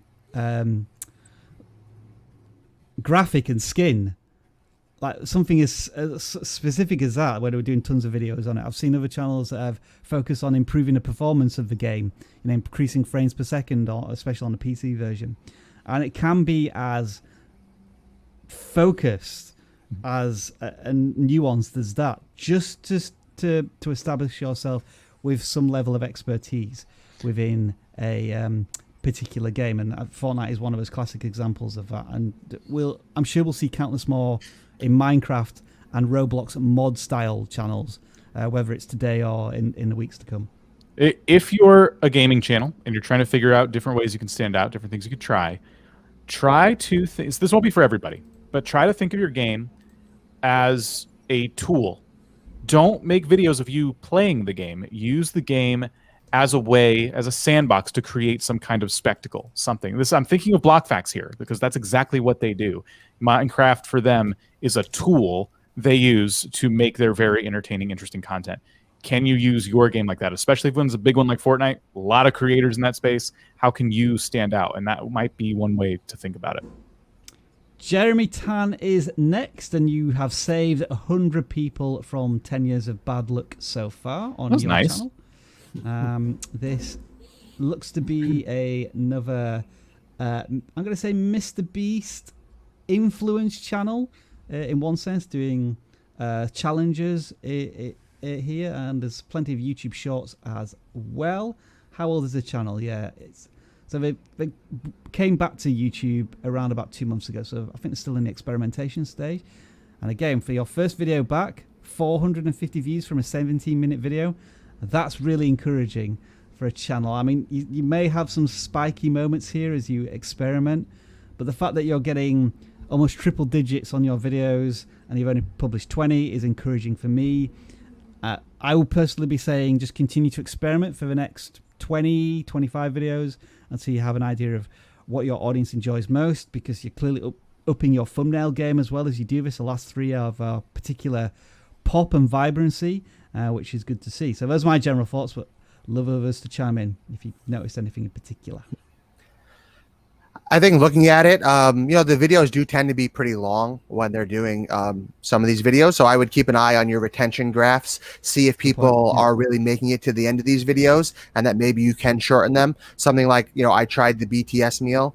If it's you trying a McDonald's meal, which doesn't have a ton of items in it, 10 minutes and 19 seconds seems like there's a lot of sort of filler in there. So, you really want to keep people around to the end of your videos so that you can suggest more of your own videos in the end cards and that they can kind of stay within your ecosystem. And that's a great sign to YouTube. So we always recommend trying to make the video the length that it needs to be and not to make it too much longer. But I think what's great about that is that, the BTS meal is sort of, it's not super on trend right now, 6 days ago, but you're definitely looking at things that are in the zeitgeist or in pop culture, things that, are gaining attention and traction on the internet. And that is definitely for a channel like this, sort of comedy, personality, memes sort of channel, that is definitely the way to go to get some traction, to get some search volume. So I think you're doing a good job there. I would just, be kind of keen-eyed on your editing and on your video length and see if, maybe people are watching, it all the way through and I'm wrong on that aspect of it. But if they're not, then make sure you're keeping it to the right amount of time and that you're not losing viewers who could potentially see your next video as well and see everything that you're making. Jeremy Tan there. Congratulations on 100 subscribers. Make sure to get your custom URL if you haven't done so already. The next channel we're going to take a look at here is a gaming channel, and this is channel 198 in our list. And I think, Travis, they have a channel name that you are definitely going to remember this time tomorrow. HNOL526. I'm always curious sometimes how channels end up with names that have lots of numbers at the end of them. And yeah, I don't want to go on for too long about channel names, but HNOL526. There's a lot of syllables in there, and I may not, probably not going to remember what it is this time tomorrow. Plus, it does some of Dan's favorite things. The top right corner of their. Yeah. What are we seeing here, Travis? What are these things here? Look at those numbers, man. Oof. Look at those numbers. I think if you're doing a walkthrough of a story-based game like Last of Us or something, that makes more sense because you do want to watch the story. But for like just random different, your professional kills, whatever, I don't even think you need numbers for that. Dan, do you agree, disagree? I don't know why I would be encouraged to watch 39 other videos before I can watch number 40. And that's kind of what that does for me. And they've been trying this titling structure for some time now, 40 videos at least. It doesn't seem like it's taken off. And that to me would be a sign that it's time to try something new. Now, your professional kills in Fortnite might be very interesting. Can you make the title and the thumbnail just as interesting? Drop the numbers and take the most, interesting professional kill from that video and make it part of the thumbnail somehow. Make the titles more interesting, like get a little more drama in there. Don't be afraid to do that. But yeah, that's, I think, going to be the simplest piece of advice we can say for this channel. There's also very clear evidence of when the creator gets bored of a certain game. Yeah. And they just want to do something else for a while. Like all of these professional kill, I guess, let's play Fortnite videos. And then almost randomly for a week, they did some Minecraft shorts. I feel it feels as if maybe they watched one of our videos or they took my advice to just make Minecraft shorts. And they didn't get 1,000 subscribers due to that, and have gone back to the stuff that they were making. I mean, we've just covered another Fortnite channel, which is doing something a little bit more, I guess, discovery appealing. Mm-hmm. Whereas these, as you say, the thumbnail doesn't really tell us anything. What type of professional kill was it? The title needs to tell us a little bit more. Because if I didn't enjoy episode 38, I'm not going to really bother watching episode 40. But if you pitch it in a different way to me and gets a click, then maybe you've got more interest from me. In episode 40, did you trick one of your enemies into falling for a trap or something like that? Are there different things you can do to make me go, oh, that sounds interesting. I want to learn how to do that. And so the next time I play Fortnite. So, and I'll say for your latest video, top 30 best songs to use in your Fortnite montage. That to me is tailored to a totally different audience. Now we're looking at helping other creators make their own Fortnite montages. So that interesting experiment got more views than some of the other things you've done.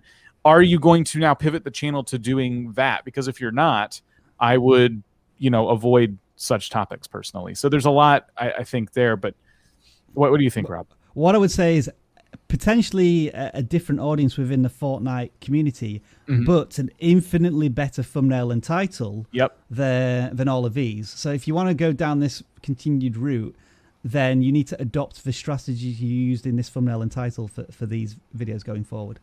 When we tell people you need to know who your audience is, that video right there is exactly why. Because your audience isn't people who Fortnite. It's people who what? People who play Fortnite and want to get better. People who love Fortnite and just want to have a laugh. Now we're talking about Fortnite memes and things like that. Or people who want to make Fortnite content. These are all different personas, and I think that would help all of you to sit down and kind of have that exercise. Thank you, by the way, Travis, for mentioning The Last of Us. I just finished part 2 last night. I thought it was a brilliant game. I really, really enjoyed the storyline. I'm just looking forward to playing the next one if they decide to release a part 3 at all. I watched Jack. I think Jacksepticeye play it all the way through. I like watching some of his playthroughs. That was a really good one. Another one is Detroit Become Human. Was amazing to watch as well, and I think you can get that for a pretty good price. So if you're looking for another story-driven game, you might want to check that out. The atmosphere, the characters. It's one of those games where you could almost re-watch it just watching the cutscenes. And the same with Detroit Become Human too. I put them on storyline level wise pretty close. Electrical Malayalam. EEM short. Correct. EEM. 26,000 subscribers, so awesome there. What are we looking at here then? It looks like an engineering type electrical stuff for a certain audience. Yeah, and he's getting good views and everything. Things are looking good there. Some audio stuff, car audio, JBL speakers, some DIY soldering and stuff. Doing some good stuff. It looks like there's some of the thumbnails have like overly complicated, too much text and stuff, but it keeps himself in the thumbnails so you can recognize that it's his stuff, which is fine. There's a color scheme. The yellow's always there. That's fine. I think some of these thumbnails stand out more than others, and some I think are better than others, but you got to go with your click-through rate and see what's going on there. For me, the more simple stuff with maybe a little bit less text would be great. Looks like some of these have been, although some of those are short, so you almost can't even count those. But case in point, like the one that's 3 months ago has very little text. The top one has only 2 lines of text. So I just think that sort of content, especially when you're trying to see what it is that you're about to talk about in the video, I think is very helpful. Even though the thumbnails do leave a little bit to be desired, there is certainly a branding there, so that if you are a big fan of this channel and you just see their thumbnail on the homepage and you're just going to watch whatever they make, there is that association linked in there, which is good to see. Yeah, I think Travis, us two might be looking at this one and thinking, in terms of the thumbnail style and the text, are one of the better ones. Then we have to go into like the regional differences with thumbnails. I think certainly this channel is from either India or Pakistan, and so they have a very different way of making thumbnails, which works in that that area of the world. Yeah, for sure. It's just you always want to pay attention to what your fans, what your viewers and stuff are clicking on, and it may not be the same as for other channels, even in your niche sometimes. So yeah, let me just sort by most popular again. I'm wondering within electrical engineering, which I'm going to describe this channel as, is there anything in particular that's standing out? It is mostly, I would suggest, making huge subwoofers for speakers. That seems to be the general trend here, the most popular performing videos. Yeah, for sure. It looks like this is more like a car audio or audio channel, something like that. So that's a cool niche to be in. I haven't really come across any channels like that before, so definitely cool to be in. Yeah, nice work there. So anything? So we're thinking maybe experiment with the thumbnails a little bit. Certainly your subwoofers and amplifiers, those are the videos that are performing the best. Anything else we can think of, or is it just all good stuff for this channel. Keep doing what they're doing, really. All good. When I searched electronics Malayalam, they came up first. And I'm not on vidIQ, so it shouldn't be affected by this search. So that's obviously a great sign from that. And then I would just say use the community tab a bit more. They've only had one poll in the last few months, but I think they use it well with some GIFs and some images. So I think they're doing that well. But it's a tool to get you into people's feeds, to get people sort of seeing it. So once a week is okay, but if you have more interesting questions, better polls, things like that, you can really gain some excellent sort of free quote unquote traction through that. Nice. All right, let's move on to the next channel. And this will be a gaming channel and is 262. We're getting through a lot of channels today, which is good. 262 here. And this is going to be the Great Ellie 125. Let's see what type of gaming they are offering their audience. I'm seeing not all gaming, if I'm quite honest. I don't know. Some vacation stuff. Is that literally them on vacation? Maybe. Probably. Fallout 4, Pokemon, and some pretty big gaps between content as well. Yeah. So definitely channel. How old is it? All right, lots of Pokemon a year ago. Yeah, I would say definitely channel focus is going to need to be this creator's next conversation they have with themselves. With all this Pokemon content, you probably did start to attract an audience that was interested in this. And if this is what we were looking at, we'd probably tell you to improve your thumbnails because there's a lot of very similar looking thumbnails. Make the titles a little more interesting, blah, blah, blah, blah, blah.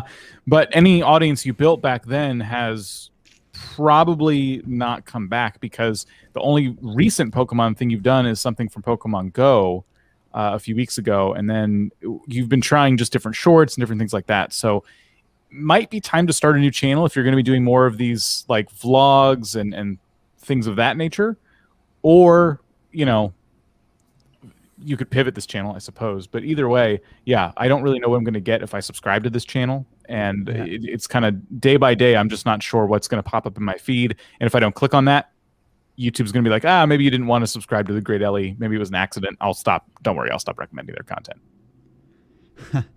That's funny in the description. I play video games such as Pokemon and Fallout 4. I don't think you could find two more contrasting games unless you played, let's see, The Sims and Doom Eternal or something like that. So yeah, that is a Great Ellie 125. Let's pick out another non-gaming channel, and it's going to be 393 this time. All right. I will bring up the channel, and we will start looking at Simon Casciaro. Apologies if I pronounced your name a little bit wrong there. Tech videos for engineers. All right, so already defining themselves there in their value proposition. Just recently started on YouTube, given the number of videos they've made. Just over a month old, over 50 subscribers, some videos with 500 views, 700 views, some decent thumbnails. I'm encouraged by this one, Travis. Would you agree? Yeah, really good. And they've found a micro niche, I guess, because I don't know how many people are necessarily looking for that. But the nice thing is they're not going to have a lot of competition, I think, for this type of content. So the people that are out there will only have a couple of choices. And if you can make sure that you have some of the best content out there, then you can be the thought leader in that niche. So I always like seeing stuff like this. It's again, it's a new channel, and already with 63 subscribers in a little bit over a month, which is great. A lot of people by that point in their journey don't have any videos with over 100 views, and he has several, which is great. So so far so good. Pay attention to if you have comments like what people are liking, what type of topics are are really doing well. Just really pay attention in your niche what people are looking for, especially if it's a certain time of year. If something new comes out for the engineers to be interested in, throw that out there. If a new, I don't know exactly what type of things these are in these videos, but there's books and skills. So if something new comes out in the niche, like if a new book comes out, for example, he says 10 books or whatever, make sure you're looking for some of the more popular ones and reviewing those, and whatever the case may be, always be on top of everything. I'm feeling a little bit of a Ali Abdal vibe there in terms of he's a medical student, or was, but he combined that with productivity and all of his passive income, and he's certainly grown into a massive channel. I know you've spoken to him in the past, Travis. Yep, we work together. And I feel as if there's a similar vibe, albeit very early, for this channel, and trying to merge their very technical skills and maybe this is how I learned to do these things within my profession with these, I guess, general productivity guidance. Yeah, it's about understanding who your viewer is and then trying to put content out there that they're going to be interested in, hopefully over the course of their careers or whatever it is that you're facing. I think thumbnails generally of a very high standard for a brand new channel. I'm just intrigued at the contrast in the styles where you've started with bright backgrounds, yellows, blues, and it's maybe evolving into this more natural feel. Although that video hasn't performed as well, I would suggest, but it's very early days. And maybe the title hasn't really matched what you've done in the past. But I think at this point, it's all experimental within the focus that you're looking for your channel. And I'm very encouraged by this creator. Any final thoughts, Dan and Dan, or are we good to move on? No, nothing jumps out at me. I think, these are all rather broad topics about mentoring and engineering. I do wonder if experimenting with some more specific things, talking about one specific book in that challenge series, or, one specific habit or skill that you think engineers can really benefit from. And then if that works, you can try doing more and going down the rest of the list in individual videos and kind of, pinpointing that sort of very specific thing. But as you mentioned, very early in his YouTube career, this is definitely the phase for experimentation. Find out what's working, find out what you really enjoy about the process, and then lean on the things that you find that are working. Let's give them another 20, 25 videos before they really dive into the data to Absolutely find out their audience. I would maybe think there. So we're going to look at the gaming channel next. This is channel 22, and they are a montage, tutorials, clips, and news channel, Dan. So there's a lot to digest from their form. But immediately I'm seeing Rocket League, and pretty much only Rocket League. So at least they're focusing on one particular game. But I'm not necessarily seeing any custom thumbnails here. I could be wrong, but they just look like, well, a couple more at the top here, but generally static screenshots. Yeah, it looks like they're mixing in some live streams, but the videos they're making in between are not necessarily capitalizing on, the game. It's just kind of the titling structure is just a bit all over the place, a bit random, and I think they should be, again, looking to target their audience a bit more with some value. So like, yes, sir, Rocket League montage doesn't really explain anything. Like, is it a montage? Rocket League, a lot of stuff happens. Is it a montage of you blowing up other cars? Is it a montage of the best goals? In that case, it'd be like my top five Rocket League goals of all time, or something like that.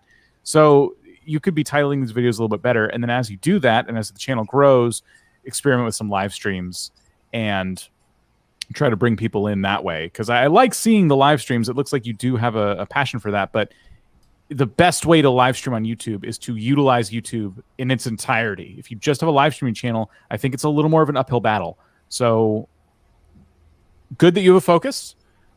Thumbnails could use some improvement. Sometimes they're really zoomed out, not really clear what's going on.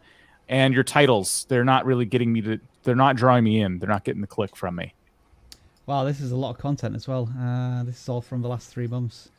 So maybe reducing the output a little bit and focusing on quality could be like, what I'm kind of thinking here is, of all of these 10 videos here, maybe you could create 2 less or 3 less and spend the time that you've saved there investing it in better upping your thumbnail game, and perhaps a bit of research into the best titling structures for the content going forward.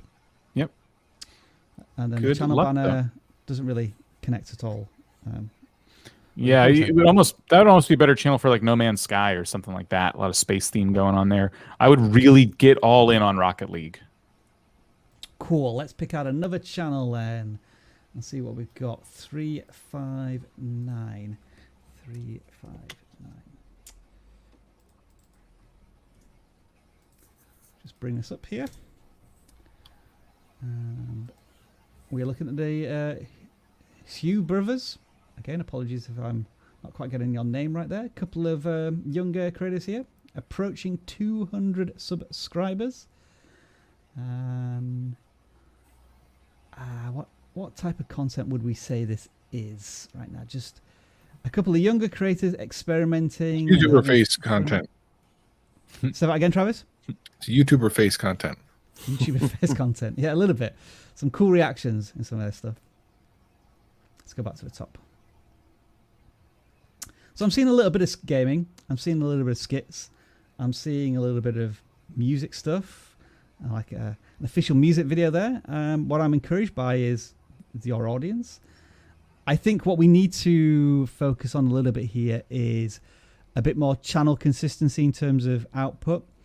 I see a video here from 7 months ago, then 5 months ago, then last week, and now one in the last 24 hours.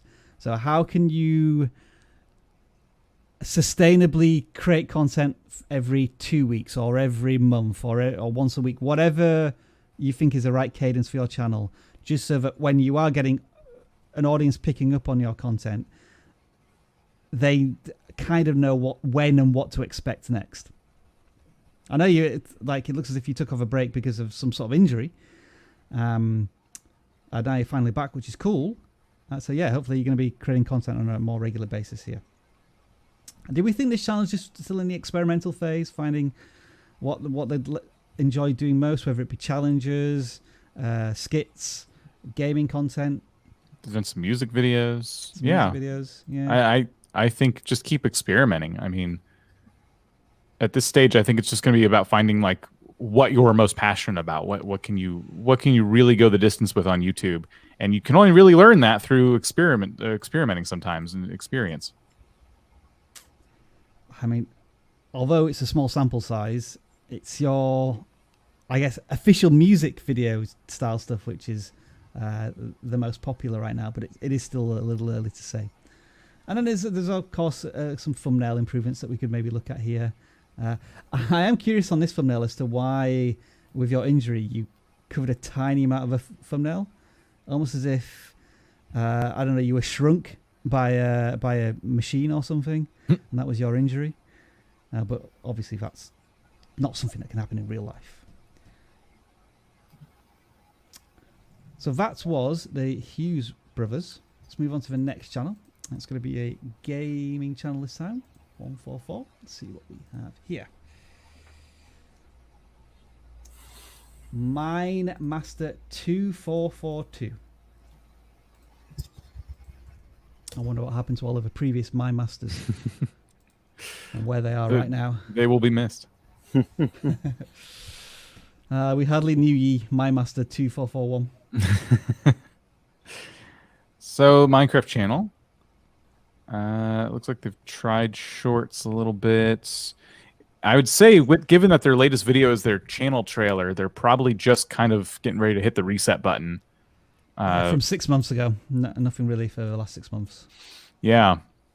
So we have all the older content to go off of right now. And I think if you took a break for 6 months and you're just about to come back, one of the things you should be aware of is that your thumbnails are really like challenging to read. That big red thing you got going on with dark gray text it's just not popping off at all. Try to let your photos, a picture says 1,000 words, right? Try and let that be true with your thumbnails. Try to rely on text almost not at all, because in a lot of cases I'm seeing the title almost repeated in that text too. So when you do get back at it, make that a challenge for yourself for sure.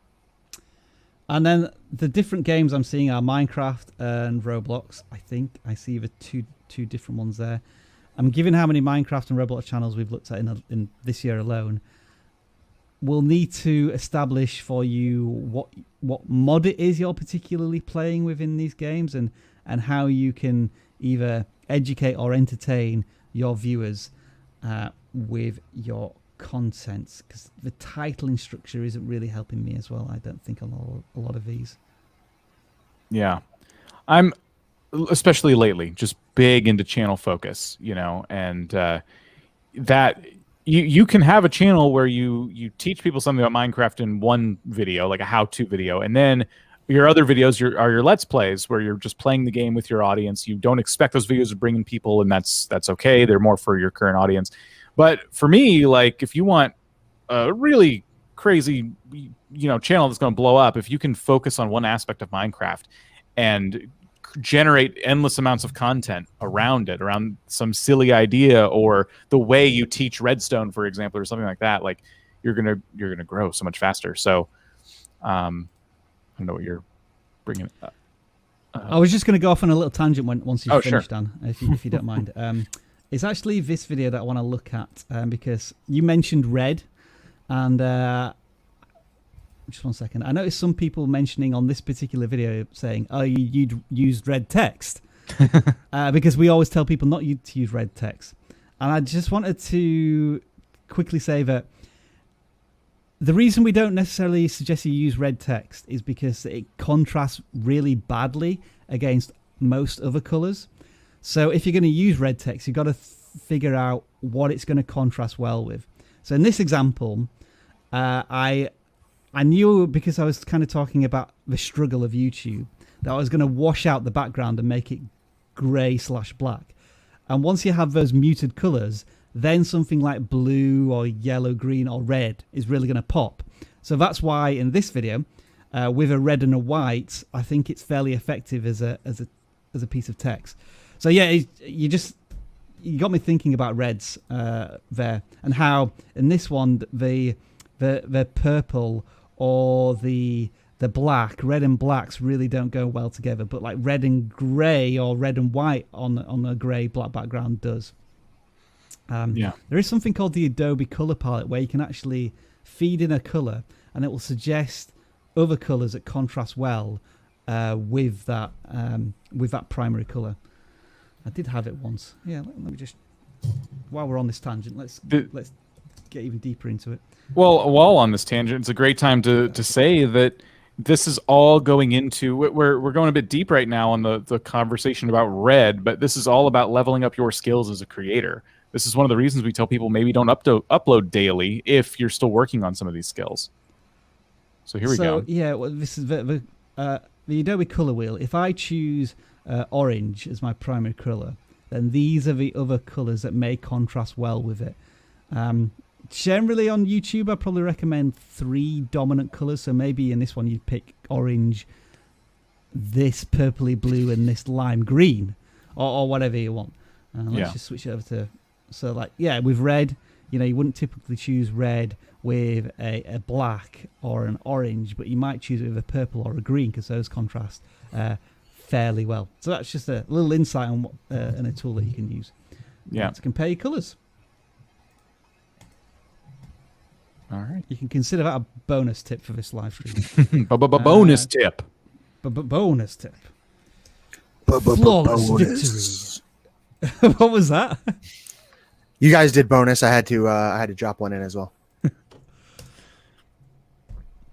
Oh, hang on. This isn't my Master 2443. That's the same thing. It's this one. Let's see if this works. There we go. So we are looking at Blink with Me, Blackpink and IU merch. Blackpink is a famous BTS band, am I right? Or am I going to get scolded in the comments for that accusation? I don't know what BTS means. It's like K-pop, right? Yeah, that's like K-pop. Sorry, yeah, BTS is another band, isn't it? Wow. Jeez. Yeah. Blimey. Everyone roast Rob. Please do.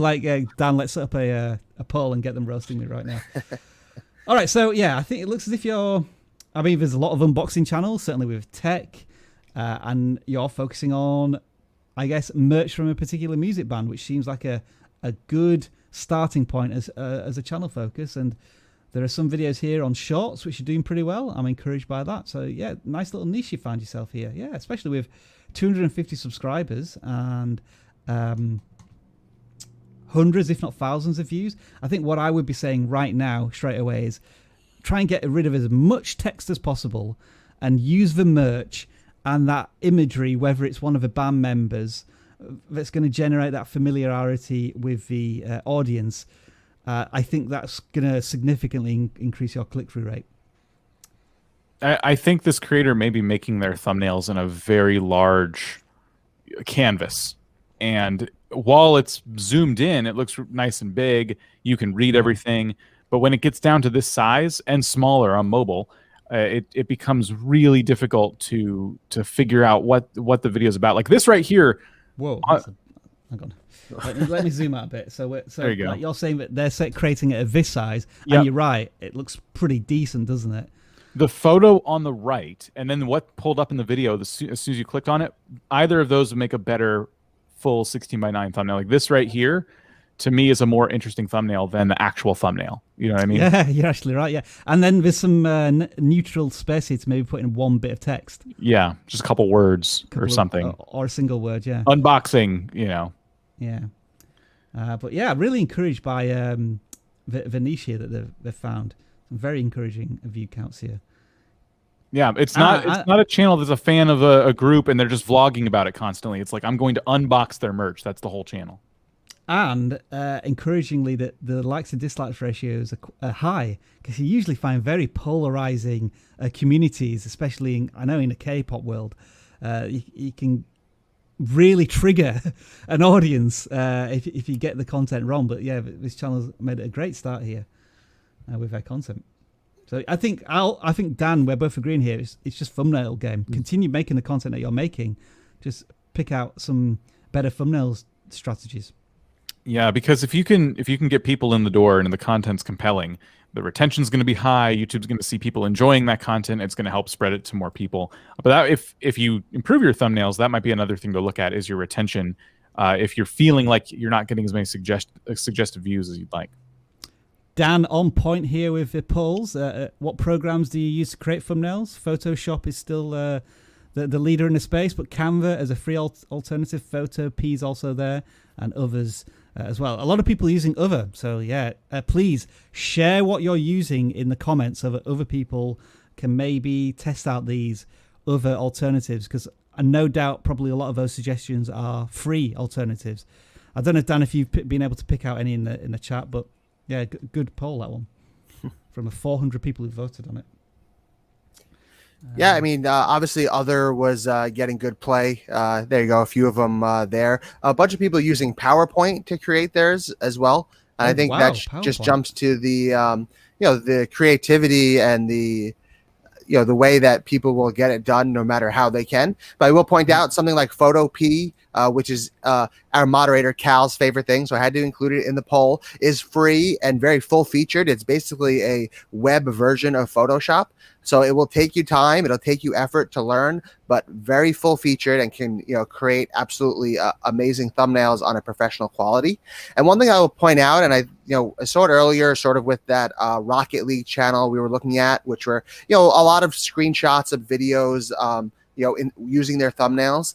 And I think what that portrays to the viewer is almost a lower level of quality of your video, not even just your thumbnail. So if I see something like that, I think, okay, this person is not quite up to the level of some of the bigger YouTubers. They haven't put a ton of time and energy into their thumbnails. So now you're giving a sort of negative impression of your video, even though your video might be great. And again, the video is probably gameplay footage anyway, so it doesn't have that sort of stylistic kind of view to it. But now the first impression that I'm getting of the video is of a lower quality than a lot of people. Sorry if what you said got drowned out a little bit. It was also playing videos. We didn't hear it. I think we got most of. Yeah. It's because I've muted the audio, haven't I? So that would only come through for me. I do apologize. This is the right one. What I was trying to get the channel. Nice one. Yeah, it is. This is it, right? Okay, nice one. 10 subscribers. Some interesting titles here. They've uploaded a lot of videos today. Yeah. So what's going on here? Nice one, because I ain't got a clue. I literally don't have a... hang on. I'm scared to click on any of these right now. Yeah, I think this is this channel might be a little too dank memey for us. Yeah, I would. Even one of those is the boxing fight from this weekend. It says full fight, but it's a minute, meaning it probably has an outbound link to some scam website or some illegal website as well. So I don't think this is a very serious YouTuber that we're looking at. Okay, well, yeah, we do often need to sort of add a little bit of parental guidance and like, I don't know what they are from the titles and the thumbnails, and some of these ones at the top are a bit odd. So yeah, I think we'll just move on because we just, on first impressions, the channel scares us. Was this supposed to be a gaming channel? I think it described itself as a simulation games. Right. Okay. So just making sure we did not just. It was on the gaming forum, but we did not actually just audit a gaming channel. Just making sure. All right. Yeah. So you are right, Dan. So let's do a gaming channel. This is channel 47. Okay, we've got 5 minutes left here. Let's see if we can get through a few more channels. And I think this channel will be about Switch gaming, Switch-like gaming specifically. Okay. All right. Also, Animal Crossing here, Legend of Zelda, Breath of the Wild. I should probably, I guess, absolve myself from auditing this channel since people know my thoughts on Legend of Zelda. I like the concept behind, Switch Lite gaming. You're picking a specific demographic, like folks who play games on the Switch Lite. There's a couple of things though. So the Switch Lite and the Switch play the same exact games.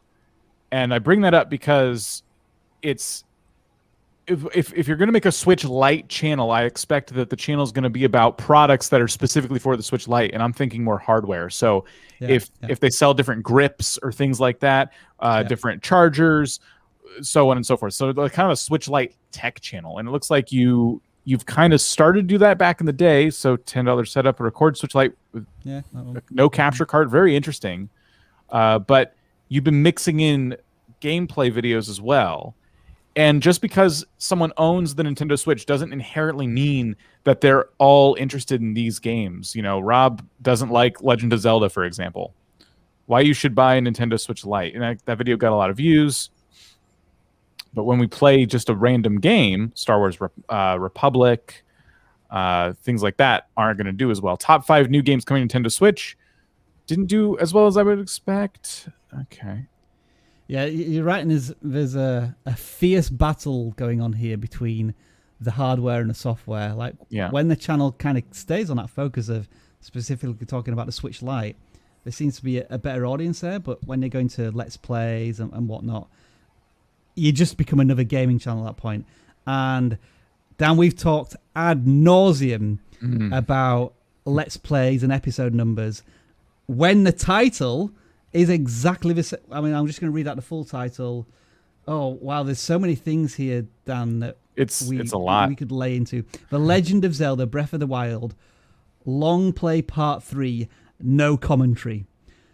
I mean, all those, you're just stacking up more and more obstacles and challenges of making unique, successful content there.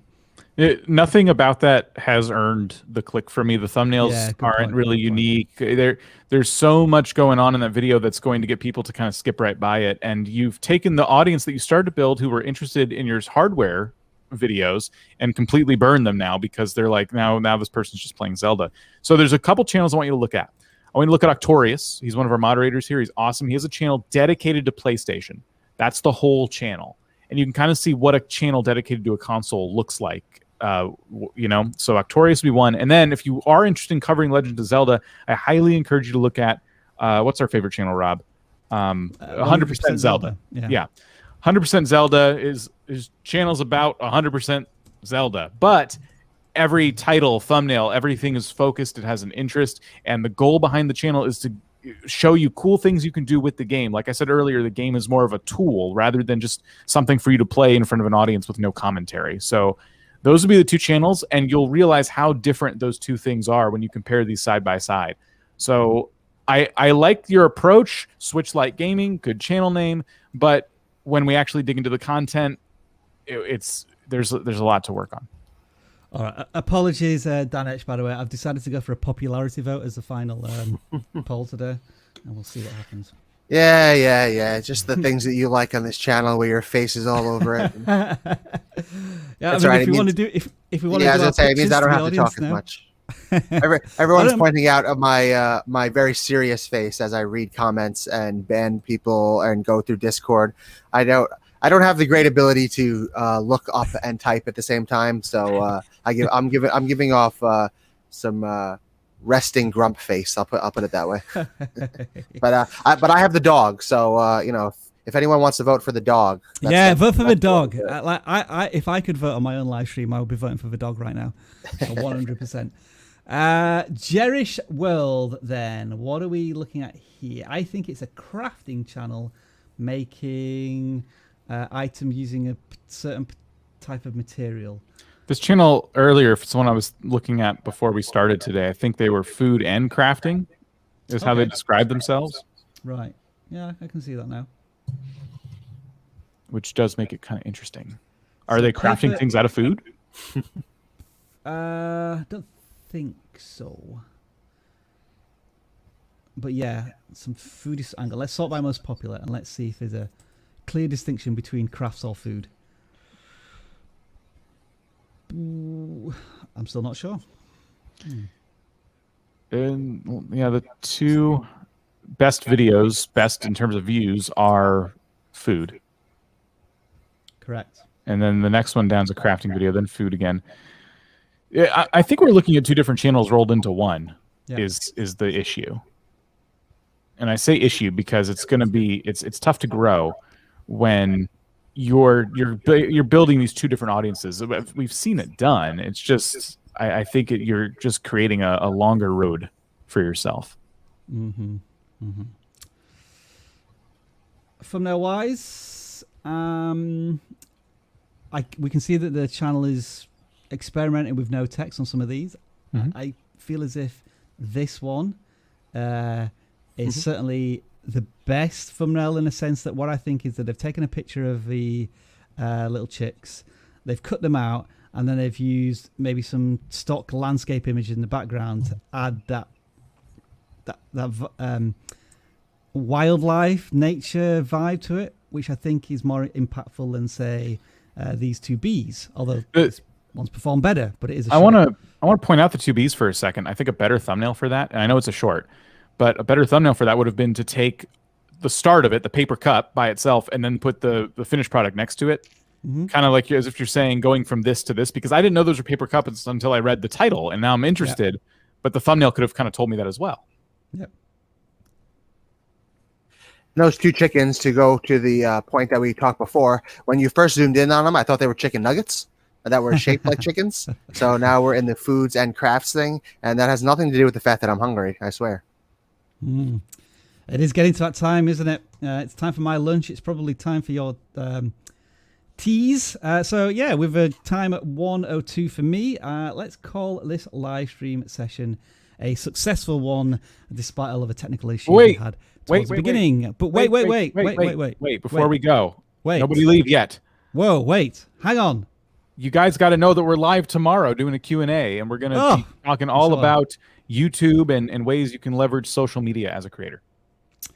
Dan, thank you for adding that. You were about to let everybody leave before I could big plug. We're going to do some proper goodbyes. So don't worry. Like I can now start pinging the buys on the comments here as we say goodbye. So if anybody wants to do some shout outs here, I'm going to pick the comments, but other people can say goodbye.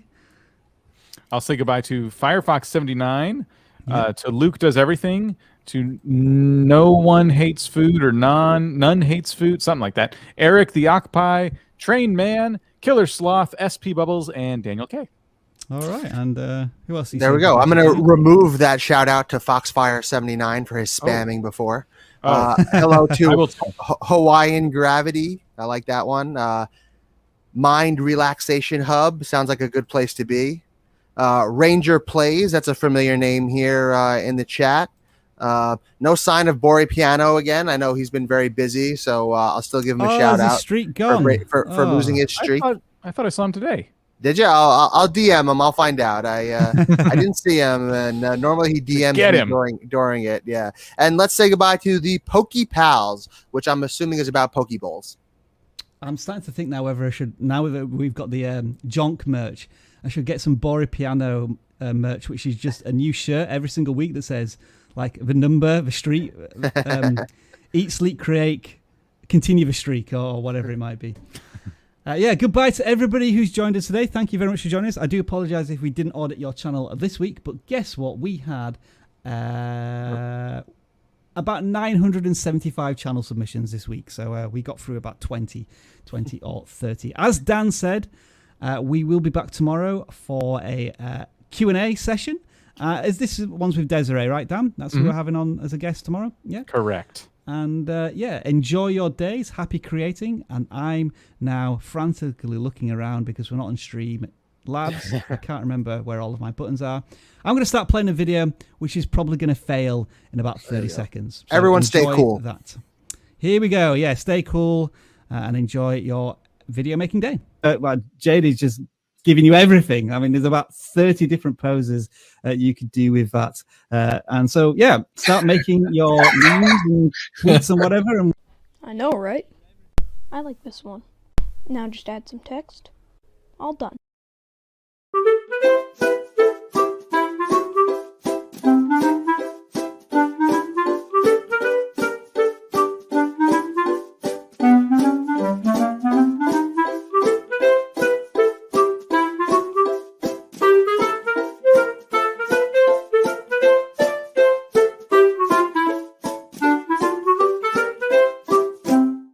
She's back. Rob is going to try and catch me out, but I know he's going to do Jade for meme of the week. It says 1 hour later, not I hour later. Come on, Rob, don't let me down. I want to show you all Jade's stick man. Oh, wait, no, I want to say her memes of the week. No, Jade. oh, you want them? No, Rob. I want, yes, I want them. No, I was joking. I was drawing a roller coaster.